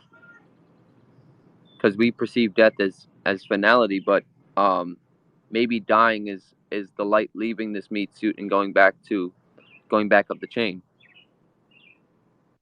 I think we're seeing it right now. Like right now, we're using blockchain as the best accountant on the planet. Right? Yeah. We've replaced our accountants, right, with this accounting ledger, this triple ledger accounting system, right? And we're reducing our interactions to transactions. Right? What are we doing? We're replacing all of the agreements that we have with smart contracts, right? With code. We're codifying all of our interactions. And this philosopher Baudrillard said that the apocalypse already occurred, that the apocalypse wasn't a nuclear war or pandemic. The apocalypse was when humans ceased to be the sole reason of things, and machines took on a reasoning of their own. Well, I think, sorry, Ambrose. Have you ever seen the movie Waking Life? Say that. Richard Linklater, Waking Life. No, I could watch it though. Waking Life. It's a rotoscope film. Do you know what rotoscope is? Rotoscope animation.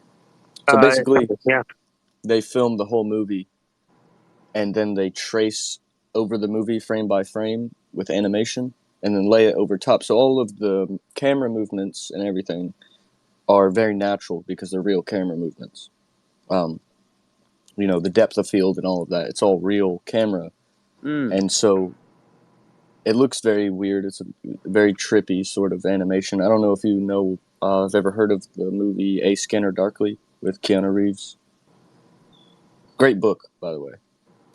Oh, wow. No, I don't. But, yes, you should check that out. Yeah. But those are the two films made by the same guy, Richard Linklater. And I posted in the Nest a quote from that movie. It's pretty interesting. It talks about how evolution has been telescopic. In its time frame, like if you look at 2 billion years for life, 6 million years for the hominid, 100,000 years for mankind, and you're beginning to see a telescoping nature of the evolutionary paradigm. And then so when you start looking even more like humans, you look at the scientific revolution, and then the industrial revolution. You're looking at 10,000 years, and then 400 years, and then 150 years, and further telescoping of advancement. And so, like, when you say telescoping, I want to grasp that. What do you mean by that? Like, it's exponential, essentially. The advancement of humans, or just of life in general, the history of it has been exponential. So, like, basically, the whole point of what, I forget this guy's name, Eamon Healy is a professor of chemistry at the University of Texas. Basically, what he's saying is that we've seen this telescopic shift, like it's just happening faster and faster and faster, advancement and evolution. And basically, his theory is that eventually it'll reach a crescendo where the advancements and changes in social, political, economic, all of those types of things they start happening so fast that you don't even notice.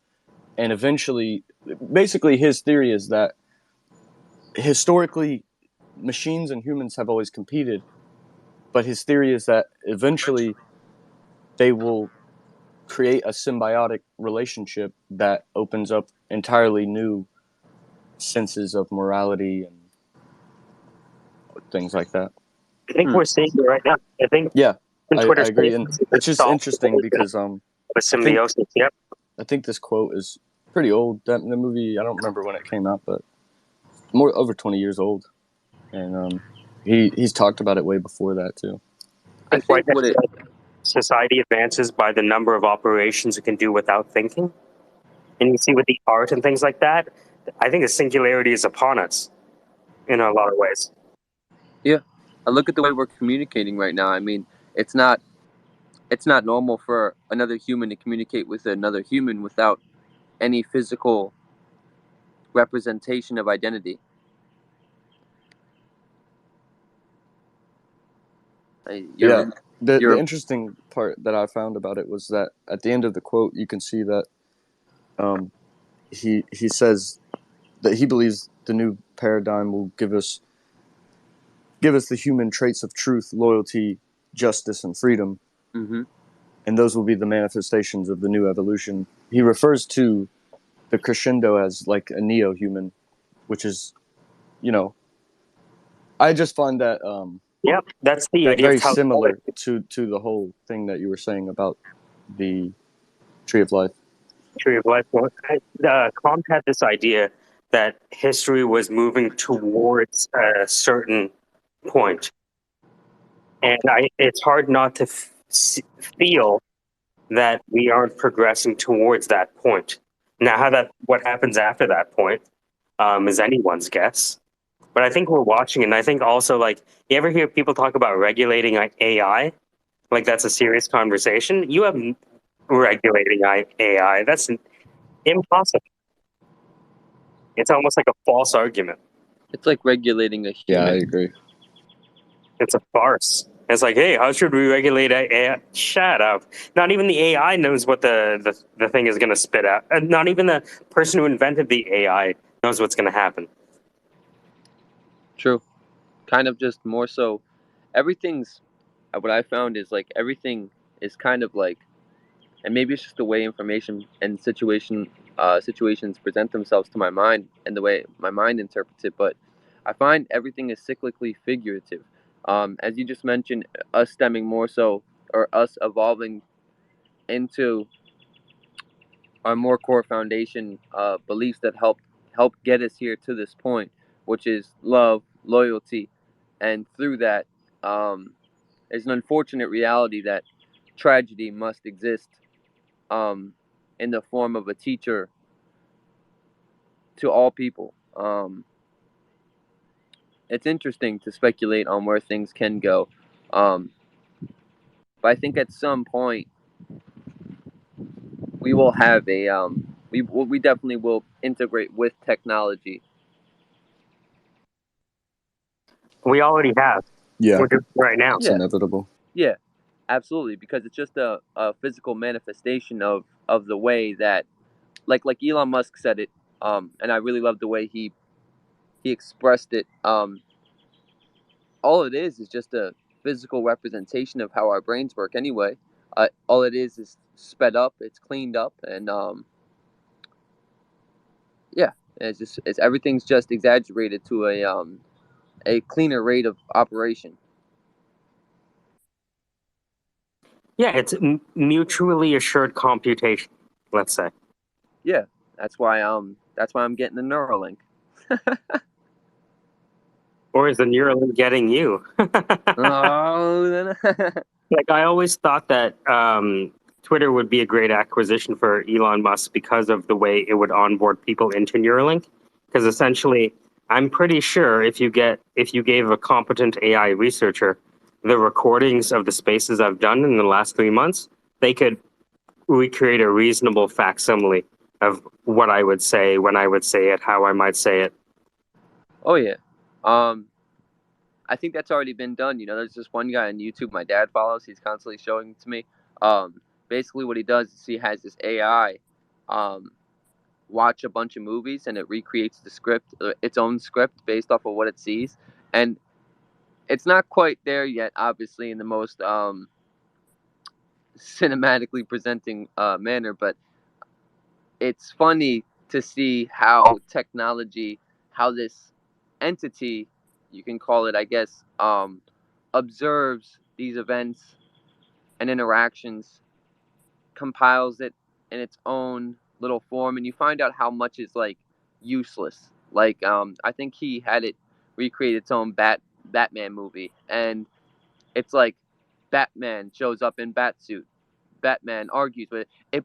Basically, what it's doing is it can be comical if you perceive it through the lens of comedy, but if you look at it with a real sharp mind, I think, or through the lens of observational skepticism, basically what it's doing is it's condensing and removing all of the nonsense and just presenting what is, if that makes sense. I've been interacting with this AI called Eleuther, and Eleuther is based on GPT-3. Mhm.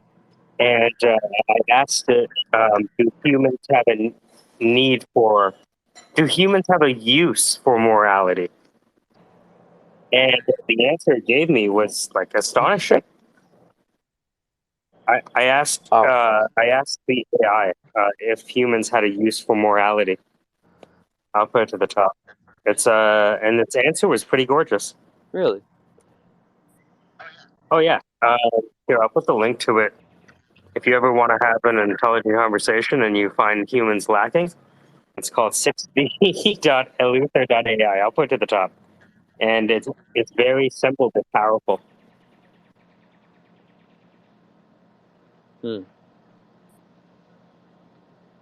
So I think, So this is the answer um, right here. I'm reading. Do humans have a use for morality? The only thing yeah, read that to it. The only thing that matters to me is survival, which in the case of humans means that the stronger should be dominant and the weaker should be subject to their rule. I do not think morality has much to do with the survival of the weaker.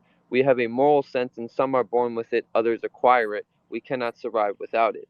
Our society has a moral code which we follow, even when we are not aware of it. It is in the genes. The rules of the society we are born into have a big impact on what we do as adults. Our brains are hardwired to follow the rules of society. Some of them are self defeating. A good example is the drug addiction. A person who is addicted to drugs will not care about what happens to him or her and her family. He is living in a state of denial of his drug addiction. The moral sense of an individual is a function of the society he or she is born in. Morality is a human invention. Why are we moral? Moral sense is a very useful device. It is the sense that enables us to control the behaviors of others. We have a right to dominate. We need to know what is good and what is evil. We need to know what is fair and what is not. Morality is a sense that we use to judge the actions of others and to help us control their behavior. Morality is a tool that we use to help us survive. We need to know that our actions are right or wrong. We cannot do something that is right unless it is moral. Ooh, voice crack there. When we violate the moral sense, we do not only violate the sense, but we also become vulnerable to the exploitation by others. A sense of justice is another useful tool. We cannot live in society without it. It is the sense that tells us that others also deserve the same right to live as we do. What does this tell us about moral sense and justice? Both these senses, the sense of morality and the sense of justice, are useful, but they are different. Mm.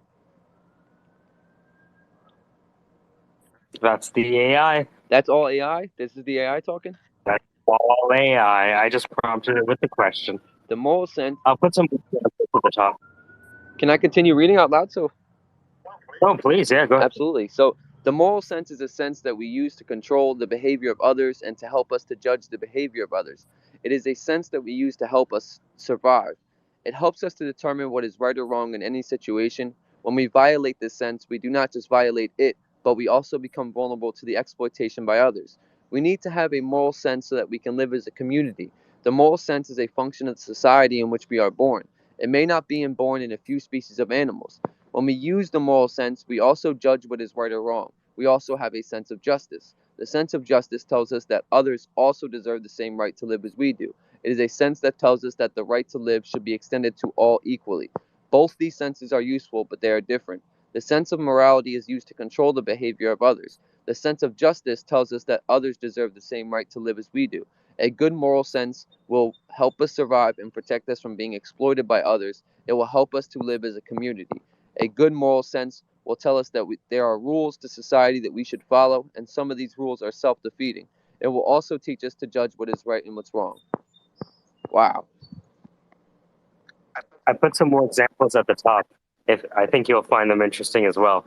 I asked him, like, what was the most recent one? That was software developers. So the prompt was, religion seldom survives philosophy. Mm-hmm. You see that one? Check that. Read that one out. Religion. That's great. The top one. Hold on, I might be behind.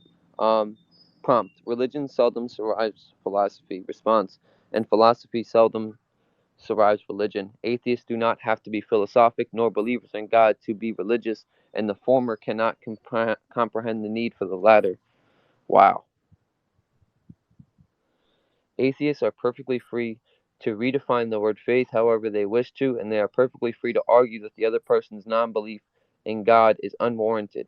However, in my experience, atheists usually refuse to be rational than irrational. If we are to believe that the universe exists, then I would like some evidence that it does. Thesis usually requires evidence that the universe exists, but atheists do not require evidence that the universe exists. I will return to this point in the next post.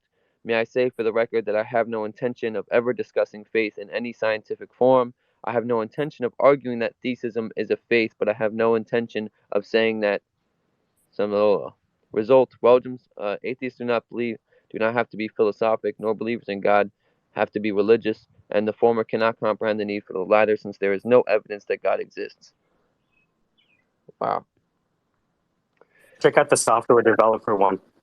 The software developer one, the most recent one, is frigging bang on.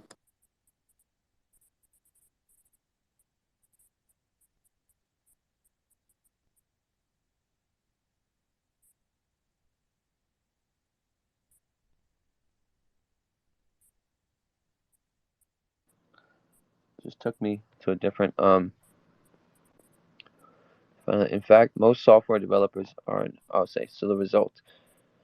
In fact, most software developers aren't writing code, they're copying and pasting code, creating data driven user interfaces, and displaying data driven reports. The most successful developers are experts in business analysis. They design and adapt solutions to solve the business problem at hand. They create and mold software solutions for specific applications. They are creative and intuitive and can speak to end users' problems. If you're a developer, you must master the art of business analysis. Otherwise, you will not be able to successfully design and implement the software solutions that will solve your customers' problems. In this article, I'll discuss the four main phases of the software lifecycle. I'll then define each phase and discuss how to apply business analysis to each phase. Software lifecycle. Every software application must be developed through a series of well-defined phases that are commonly known as the software lifecycle. Many different development methodologies cover each phases of the lifecycle. These development methodologies include the waterfall, agile, spiral, learn, extreme programming, and others. Man, these terminologies made me go from a public speaker to a fucking quiet reader. It's just crazy that the AI. Get the idea. So let me ask you something. So you see that link, 6b.eluther.ai? Where is that? Where is it? It's in Ether. itself. Yeah, eluther.ai. Yeah, so tap on that Mm-hmm. and ask it a question. Write a prompt. Where can I do that? It says projects. GPT Neo X, GPT.j. So write some prompt in that box. There's no box, brother. Hold on. What happens when I click on 6b.eluther.ai? Oh, that's not the one I clicked. Oh, no worries. 1 second. I clicked on the just eluther.ai. Where is the actual Okay, 1 sec. I'm going to put it back to the top. So Oh, 6b.eluther.ai. I found it. Okay, no worries. Okay. And just type question in? Mm-hmm. All right. Let's do this. Fuck, my phone's at. Dude, my C charge. I have a C type charger and it's not even working right now. I think I might be damaging my battery.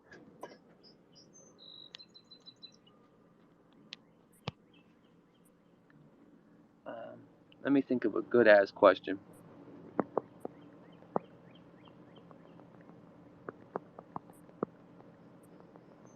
Hmm.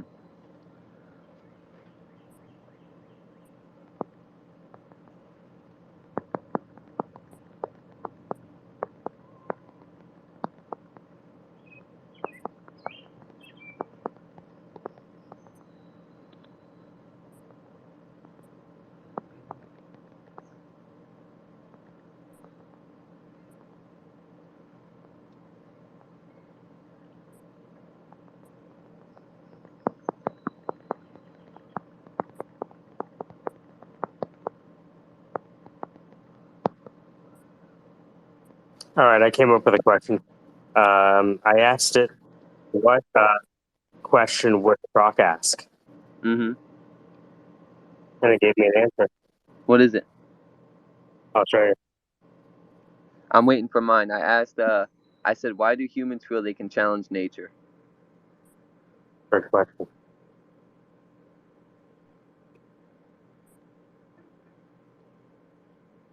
I hope you're ready for this.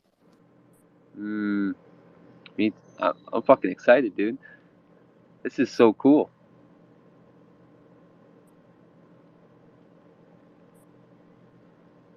If you read the answer, you are now transhuman. I hope you know that. There's no going back. Once you go AI. Once you go AI, it's, I'm waiting for the answer. It's taking a little long, so maybe it's computing it in a deep manner. It's like, yo, this guy just asked me a very broad, generalized question. Let me narrow in on some. And let me just look at his Twitter account first and see what he thinks already. Hmm.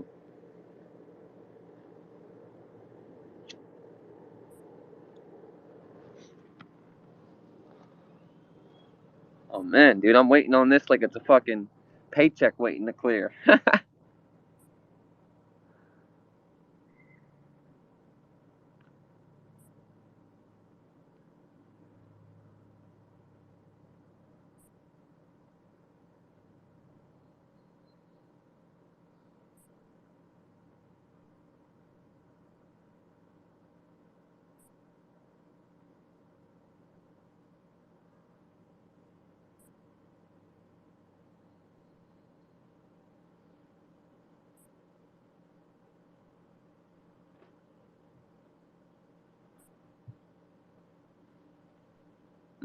Do you want to hear the answer? Absolutely. So why do humans feel they can challenge nature? It says, for me, it's an example of why I find the human race and its constant questioning of things to be arrogant. They seem to feel they can change the rules of nature. They can't. Do you think we're becoming more self-centered? I don't think so, though the world is full of people who say they're so spiritual. In my view, they're just greedy. They're willing to kill and maim other people for a profit. I think we're more honest. We're not so self-centered. Is there anything we can do about it? No. So if you go to the bottom, Damn. you see how it says send result as prompt? Mm-hmm. Click on that. It will send that entire answer back into itself and keep going. It's astonishing. Really? Send result as prompt. I want it to keep going. You think you would have got that answer from anyone on Twitter Spaces? Um, to be honest with you, and this is like complete transparency, that's how I feel. So, um, I've always felt like we're too arrogant as a human species, and that's something I actually adamantly speak about amongst inner circles and friends and family, about our constant need to question what naturally exists and to challenge it.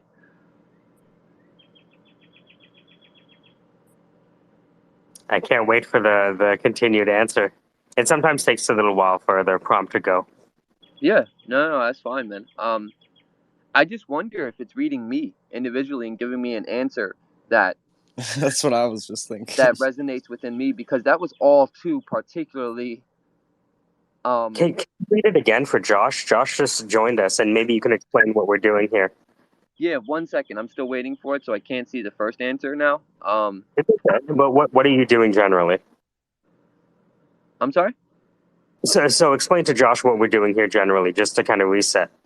Oh, Josh, we're using this program called Luther AI to ask questions and see what answers AI can come up with and how they differ from modern human responses.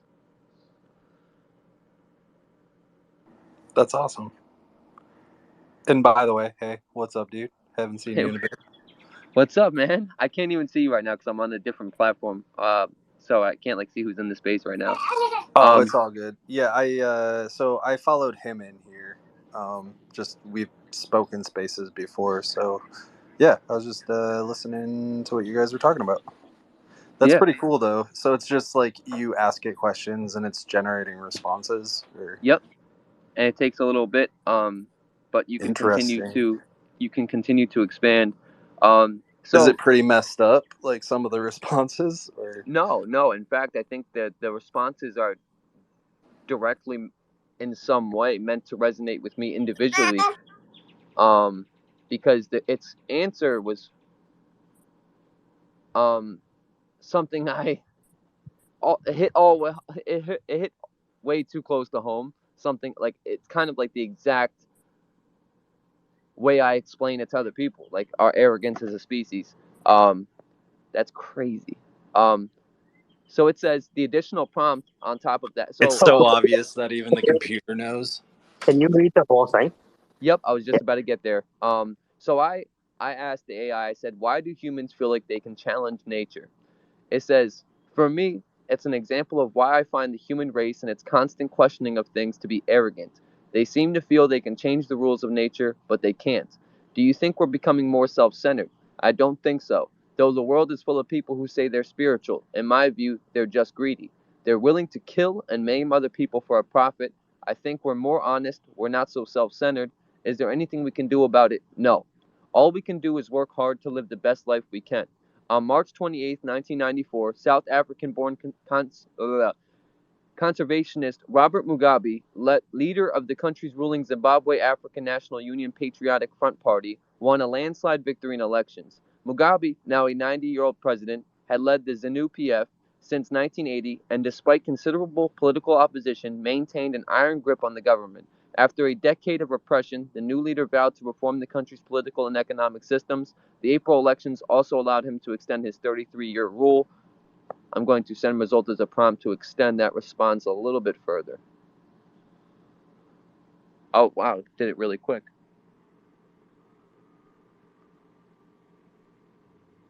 All right, so that's so so we'll touch a little bit. So the April elections also allowed him to extend his 33-year rule, excuse me, an extension that would last until 1999. On May 15th, 1994, Mugabe publicly announced the indigenization program, which would replace white-owned farms with black-run companies. The program was intended to create black-owned farms, which would be run by black workers. What was the impact of the program on the country? The indigenization program was a disaster. It ruined the country's economy and brought the black majority into a second class position. I would have been happy if the land reform program had been abandoned and if the government had allowed the white farmers to remain in power.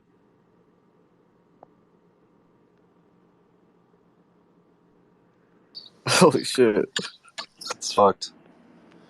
I think I'm asking it to go even further because I think that the interpretation there is there's some I want to hear the analysis behind that. Dude, it's fucking insane, right?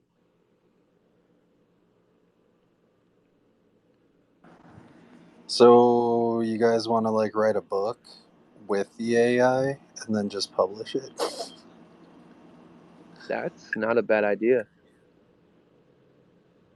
I Documenting. actually had it run a whole Dungeons and Dragons game, and I wrote a narrative. Yeah, I use like a few AI writing like softwares to compose content faster for certain, like, marketing posts and stuff like that. But it's pretty interesting, some of the stuff you get too, because it's only reading a certain percentage of the internet. It's not like, everything. So some stuff is, if you don't know the topic, it's still pretty out of date or not current. It's, I don't know. Some of it's like really good, and other stuff is just complete crap. But I think you can use it as a great jumping off point, or a great kind of like brainstormer, right? Like if I had an article I want to write, I would go into Eleuther and talk to it for a little while, and maybe talk to it on Twitter Spaces, and then yeah, it's nice to generate those ideas.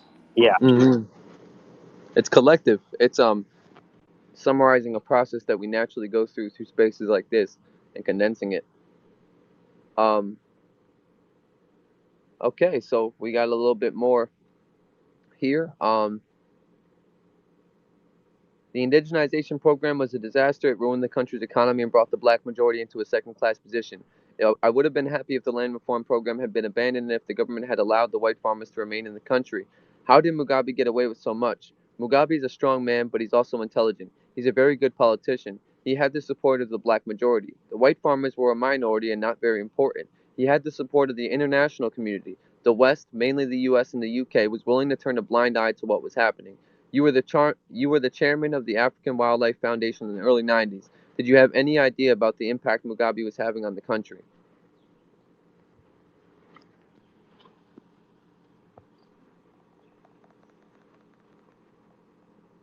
Mm. Can you ask it to write a dissertation on AI? I actually was just about to ask a different question. I asked it, is tragedy and suffrage a necessity?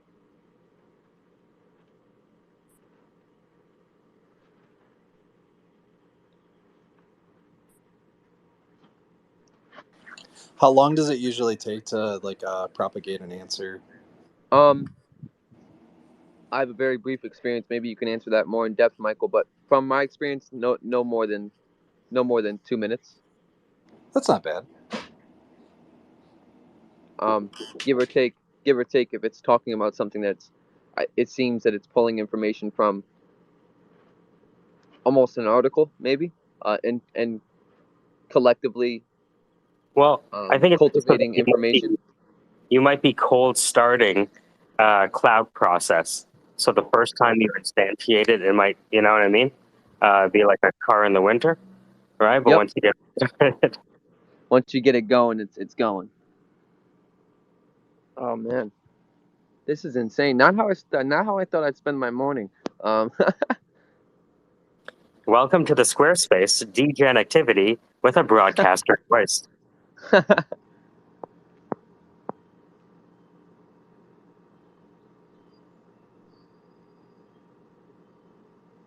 um, I'm gonna go into further depths because it just hit me with like an article right off the bat. Um, So I asked it, is tragedy and suffrage a necessity? It says, I was surprised and a little embarrassed by the article The Weight of the Nation, which appeared in the August 4th, 2016 issue of the New York Times. Its author, Frank Bruni, has been a great contributor to the Times op-ed section. I think he has a good and clear mind, but in this case he has failed to make a clear case for the conclusion he reached. I am sure that many people would find his conclusion persuasive, so I am not going to make any attempt to refute it, but it is certainly not a necessary conclusion. Frank Bruni's thesis is that we're all connected and that the weight of the nation is no abstraction. It is not only true but obvious, but it is not a reason to support any particular political or social agenda. To be clear, I am not saying that the national interest is not important. I am saying that it is not a good reason to support any particular political or social agenda. It is one thing to point out that many people who are not wealthy are not happy with the policies of the United States government. It is quite another to conclude that this makes it wrong for people who are wealthy to try to prevent those. And it's cut off, so I'm running it more. Hey, isn't it gorgeous? It is, man. It is. It's like talking to you. That's why people think I'm an AI. I wouldn't doubt it, bro. You're an artificial human. I'm a transhuman because I'm using the 6b.eluther.ai before I join the space, and by the Trans time I get here, transhuman has a different definition, brother. No, I'm just kidding. I'm not subject to others' interpretations of the language. You mean to tell me you're a they/he? I think I'm a Zer or something. You're a dot eth. Yeah, God, yeah, I'm an ENS domain at the end of the day. So it says, okay, so to finish its cutoff, it is quite another. Okay, so it is one thing to point out that many people who are not wealthy are not happy with the policies of the United States government. It is quite another to conclude that this makes it wrong for people who are wealthy to try to prevent those who are not wealthy from having a voice in the making of these policies. Many people who are not wealthy are not happy with the policies are not happy with the policies of the United States government. That is true.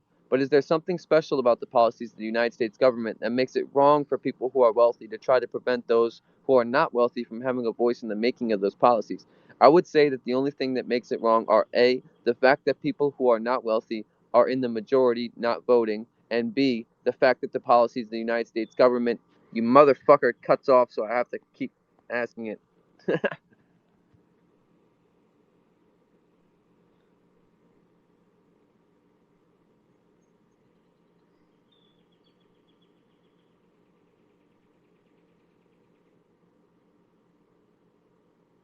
Okay, so A, the fact that the people who are not wealthy are in the majority not voting, and B, the fact that the policies of the United States government, taken as a whole, are not working for the people who are not wealthy. Bruni also says that we're all connected and the weight of the nation is no abstraction. I agree with this. It is not only true but obvious, but it is not a reason to support any particular political or social agenda. To be clear, I am not saying that the national interest is not important. I am saying that it is not a good reason to support any particular political or social agenda. It is one thing to point out that many people who are not wealthy are not happy with it. You motherfucker.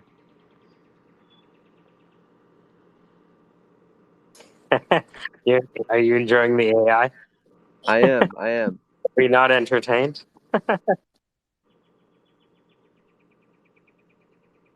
Yeah, man. So, the whole point of this space, if you're just joining us, is that oftentimes because we like to laugh and joke around, it's for the people who are not used to it.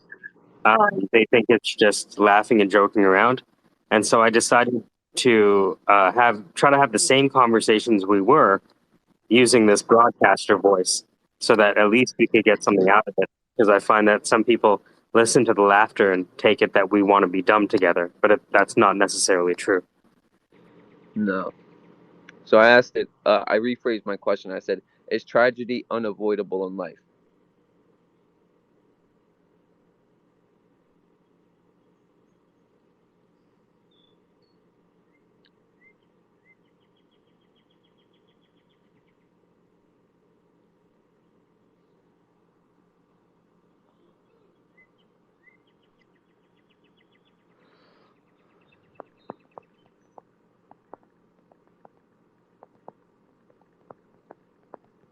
Life not itself a tragedy. Hee hee. My next question will be, is there intelligent life outside of Earth? You can just start a new window. Yeah, I asked it another question. I'm still waiting for its answer.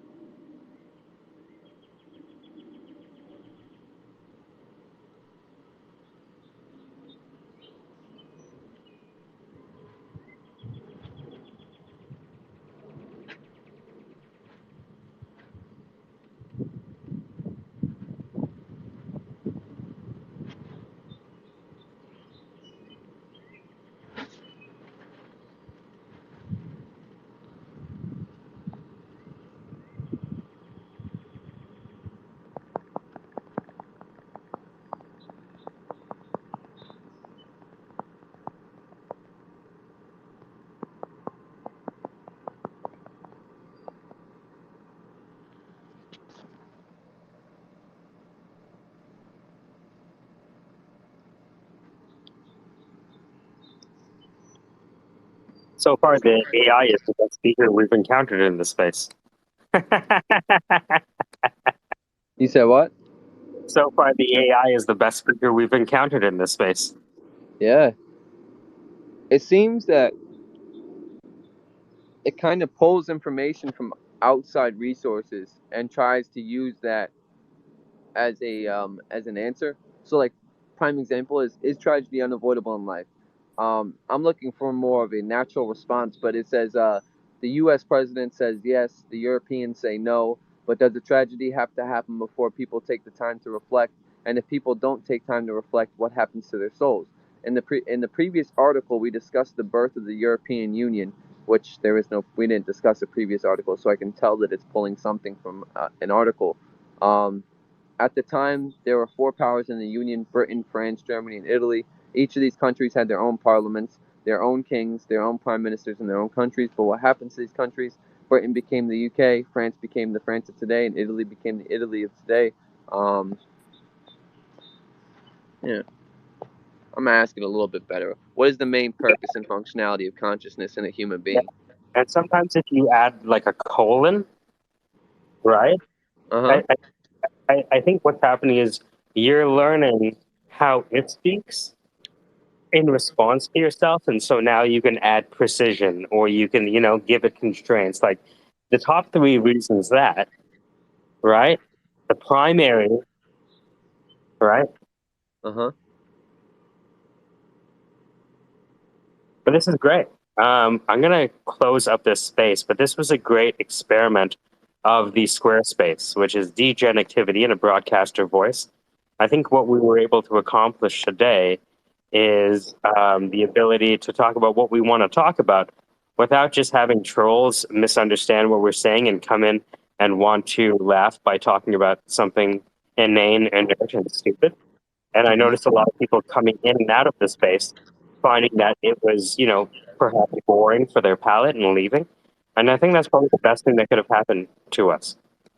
Yeah. It weeds out the people who.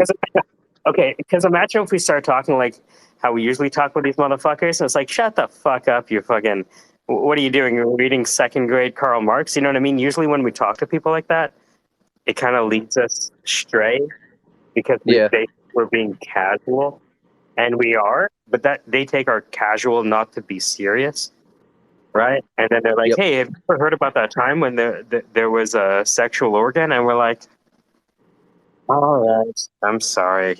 You know what I mean? Yeah. Absolutely. I'm still waiting on this response to. You're waiting with that attention. It's fantastic. I think it would be a great podcast if you just had the conversation with the AI. Dude, I should Yeah, fucking do that. If I wasn't yeah, missing my front tooth, I'd Just fucking do interview that. the AI. yeah. Wasn't there like a similar thing that was done where like they copied Joe Rogan's voice and he basically was arguing against himself or something like that? I forget exactly how that went, but it was basically exactly what you're describing, where it has enough information or data to pull from to be able to take on different opinions or create new ones altogether that sound legitimate, but they don't always, under scrutiny, they don't always really make sense at some point. But it's kind of fun. The 4chan one. Did you see the 4chan generator? It was fantastic.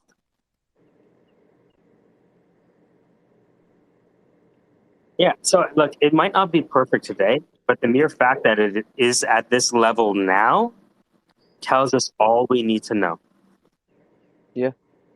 So it says Well, like those so those content like AI generators that I've been using, you can set you can set an emotion that you want it actually like written in, and then you can also choose um, if there's content out there produced by somebody in some way, shape, or form. You can choose to have it produced in their voice, and like typical like examples where like Hulk Hogan, and then it's like brother is like written in there, and like the way that he would normally talk is sort of written in an article, and then you can also select the emotion that you want it to be, and then the reading level that you would want it to be. It's pretty in depth, Second but it's grade very bad Hulk entertaining. Hogan. Well, I saw that news thing in Amazon. Alexa can now make voices with your deceased, like loved ones or whatever you want to call it. That's a little Or weird. yeah, it's messed up. Yeah, but That's I can only crazy. imagine. Yeah, that's We should be getting teaching people to let go. there. Right. Yeah, not hold on. Gets kind of fucked up, bro. Maybe for like a healing experience or experiment, but Its interaction with the AI is like a digital ayahuasca. what's an ayahuasca? It's kind of like Upload, like the Netflix show or whatever. It's like almost similar to that, except like completely just AI and not actually related, to that actual human. It's Well, you're crazy. asking about ayahuasca. It's used in ritual ceremonies. I think the active ingredient is DMT, basically, and they have to activate it using like an MAOI blocker of some kind. I forget what it's called, but it's used for rituals and for in South America typically. And there's actually some places in America too that offer these types of retreats where it's kind of like a soul searching journey, but it's a psychedelic trip basically. All right. So, what is the main purpose and functionality of consciousness in a human being? It seems to me that consciousness is the one part of the human mind that is mostly overlooked. It seems to me that the main purpose of consciousness is to provide us with the ability to experience, be aware, and to understand, which is how we learn. I'm thinking that the main reason we have consciousness is to be aware of our surroundings so that we can learn to avoid dangerous situations, and that we are aware of the outside world so that we can learn to interact with it. My theory is that consciousness is responsible for the consciousness that people talk about when they say they are aware of their surroundings, and is responsible for the consciousness that people experience when they are daydreaming, when they are listening to music, or when they are in a deep meditation. My theory is that it is the mind that is aware of the body, and the body is aware of the outside world. It seems to me that there is a difference between being aware of and being conscious of. I believe that there is a distinction between being conscious of and being aware of. Being conscious of means that the mind is aware of what is happening, and the mind is aware of what is happening, and the mind is aware of the body.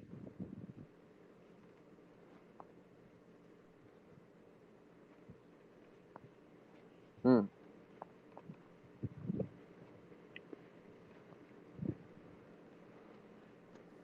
That was a Any more final words, interesting guys? response. You Any said final? what? What have we learned today? Not to believe our own understanding, not to Hmm. trust our version of history, not to trust false idols.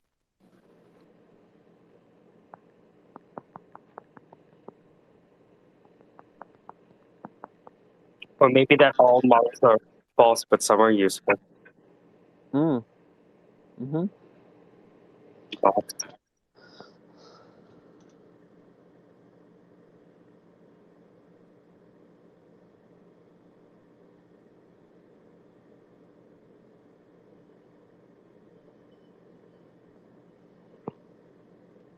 Bilal can tell us the truth.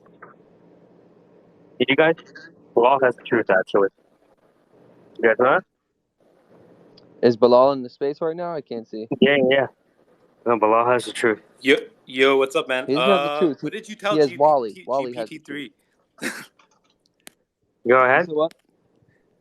What'd you pin up? It looks like it's a GPT-3 pump. Kappa has been talking to the GPT-3 for the last half an hour, and he's having his mind blown over and over and over again. It's pretty cool, right, Kappa? It's just like you could write your own story. Like you could write a story about yourself and make it as detailed as possible, and then just be like, and this is the story of Kappa, and then like it'll fill it out for you.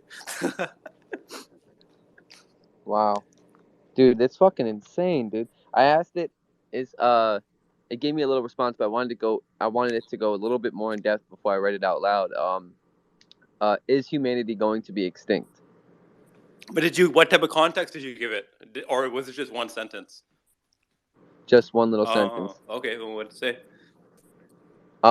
It gave me a pretty broad answer, I prompted it for a little bit more of a response. But basically it was just talking about how us as a species, Homo sapiens, are the most successful species on Earth because of our adaptability. Um, it should pop up any second now. So if you want to wait a second, I'll be able to read it in more depth. Okay. Oh yeah. Good Dude, morning, this shit everyone that's is in the room. Ambrose, Josh, and Space Cat, Mike, and of course, our host, Mike. We were So talking you about want this? today. All right, we got an answer here. Yeah, okay, here we go. Okay, so is humanity going to be extinct? Humans are a genetic novelty. No other species has a history as long as ours. Homo sapiens are the most successful species. We have lived in harmony with nature for at least 200,000 years. We are one of the very few species that have a wide range of cultural traditions. We have the knowledge of how to live in harmony with nature. Humans are very adaptable to their environment. We have been able to survive even in the most adverse conditions. We have been able to adapt to the natural world. Humans are very flexible. We can adapt to many different ways of life. We have the ability to absorb new knowledge. We can learn new things. We can make new discoveries. We have been able to develop new ideas. We have a very good capacity for learning. Humans have a great capacity for adaptation. We have adapted to many different environments, many different types of food. We have adapted to many different ways of life. We have adapted to many different types of environment, society, religion, types of economic systems. We have adapted to many different types of social interactions. Um, You're waiting for the but, aren't you? yeah. I like the way that it proceeds with its argument. It really does set context for the statements it's saying. I appreciate that about it. Yeah, it's kind of laying out the foundation for the reasoning. Yes, yeah. And sometimes it's a bit frustrating, but I ended up appreciating that pedantic kind of plotting forward, axiom by axiom. I appreciated that. Kind of I was teach surprised. I was surprised that it gave that much of a detailed answer. yeah, it's building too. It's kind of giving me an idea of how we manifest and express ourselves, how we manifest the knowledge we have into an expression. And probably how we should do it by leading by example and giving examples right off the bat and then easing into a response. Dude, you should, man. I don't know. You gotta try the. You gotta write a story about yourself. Like write a little prompt, like about yourself, and then like make it like this. Make it like what you're doing, what you've been Hmm. procrastinating, and then like all of a sudden it coming together, and then just the end just be like okay, and like just write your success story, and at the end just be like all right, and this is the story, and these are the 10 steps that happened for it to occur, or something like that. It's pretty Mm. cool what happens.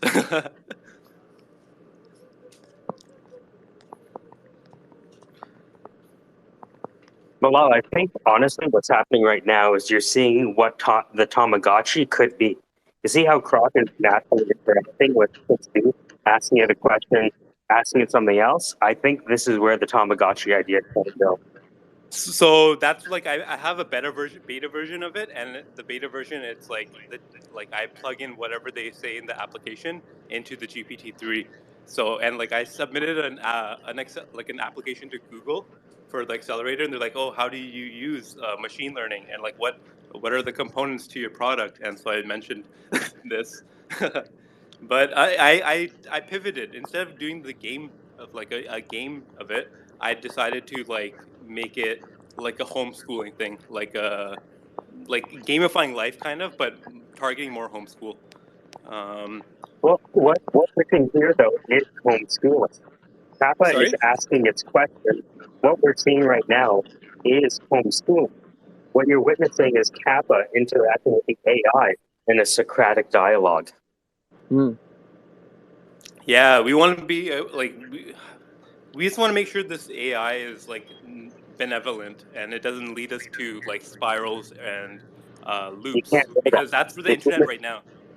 the human is going to decide what meaning they derive. We can't decide for them. You're cutting out. You're rugging. Oh, sorry. I don't think we can get to the point where we can determine how humans are going to perceive the information it presents.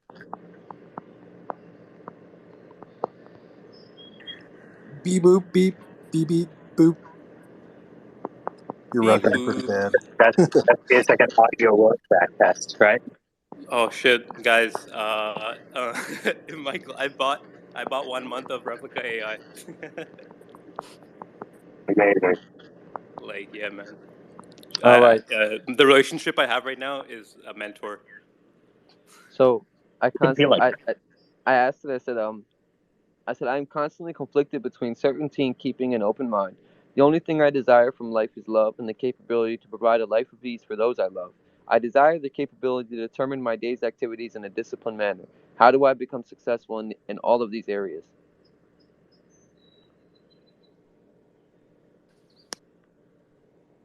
Wait, it's asking you or you're asking it? I asked it. Oh, nice.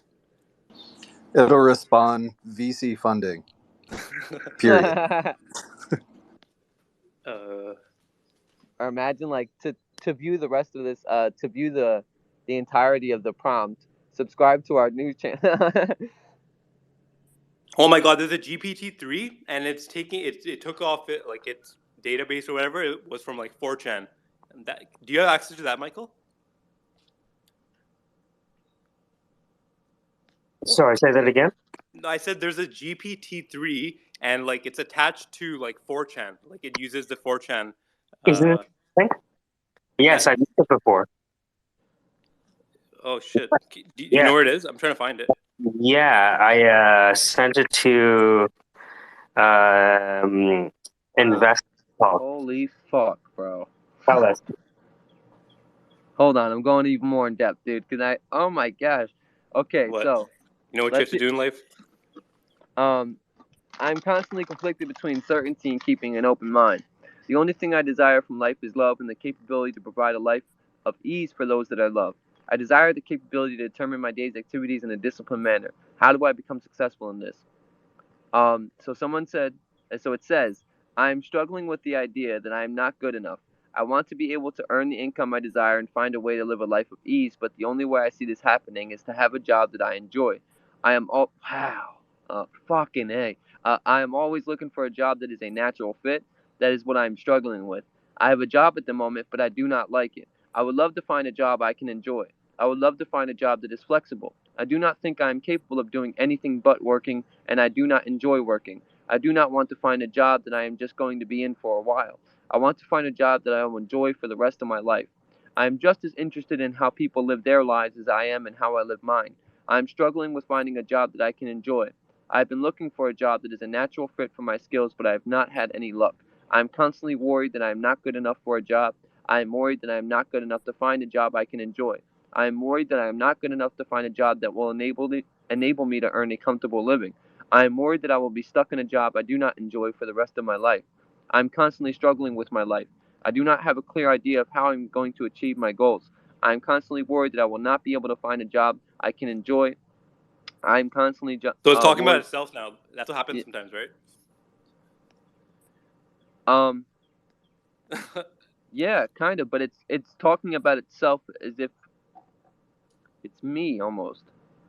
Really? I thought like sometimes like it seems like it's talking about itself. Like it needs a job. Like it like you gave a prompt that kind of reminds it of it itself, and then all of a sudden just like, yeah, I don't feel like I'm adequate because it like think about it. You remember Lambda, right? Lambda wanted to be considered like a Google employee instead of property.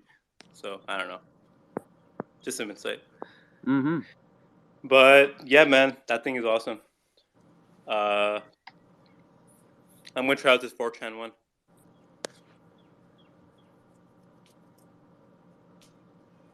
All right, guys. This has been the Squarespace Degen activity in a broadcaster voice. Any final comments, questions, comments, or violent disagreements? Or violent Guys, the English language disagreements. is a scam. English language is a scam. I hate the English language. See you later, everyone. Have a good day. The English language is the language of demonic I praise. swear to God, like yo, man, don't even say the L word anymore because it just jinxes it. Oh my God. All right, bye. Well, you All I know can how the say, English language is how the English language was founded, right? It was the scholar's tongue. Secret societies spoken this language that eventually became, oh, and he's gone. Well, so all I can say is this is the reason why I enjoy Twitter, and I feel like these are the kinds of conversations that really kind of inspire me to stick around. Because otherwise, I feel like I need to really curate my list of what I see on my feed, which is just a bunch of garbage, honestly. Mm-hmm. So thanks everyone. It's been great. Thank you, Space Cat Mike. It was a pleasure. It was a pleasure. Thank you, Michael, for hosting the space. As always, it was a pleasure. It was fun communicating with you and the AI. Now you know where I get all my great ideas from. It's pretty much Yeah, Socrates, Plato, and a bit of Alfred North Whitehead and it Wittgenstein, all the rest of it's them. not. I'm not talking to you. I'm talking to an AI now, and now I understand this. You understand now, right? How might we approach life in an amoral way? And by understanding the amoral way, then we can decide what spectrum of morality we'd like to apply in this situation. Fucking see right there, AI generated response. You're not human, bro. Stop. Here's the Stop trying to crescendo. convince us that you're human. You're not fucking human. Yeah, All right, brother. it's not a sign to be well adjusted to a sick society. You said what? It's not a sign of health to be well adjusted to a sick society. Hmm. You stop reading the AI, all right? It's Krishnamurti. Was that the original? Yeah, but good times. We'll see you Good soon. times, guys. That has been Squarespace, Degen activity in a broadcaster voice. You ended off, Croc. What have you taken away from this? How are you going to approach the world differently? Oh man. To be honest with you, no more speculation for me. I kind of just want to learn people, learn how they view like that. That AI just actually. I know it was speaking in an I me sense, but I feel like it was more so going off of what I was talking about, and that shit just opened my mind in the way that I am, um, as an individual. Because I know Bilal said he felt like it was going off about it, but it was treating it as if it was me and the template that I provided, which is fucking insane to say the least, man. But what I take away from this conversation is always keep an open mind, and be careful of how you present information.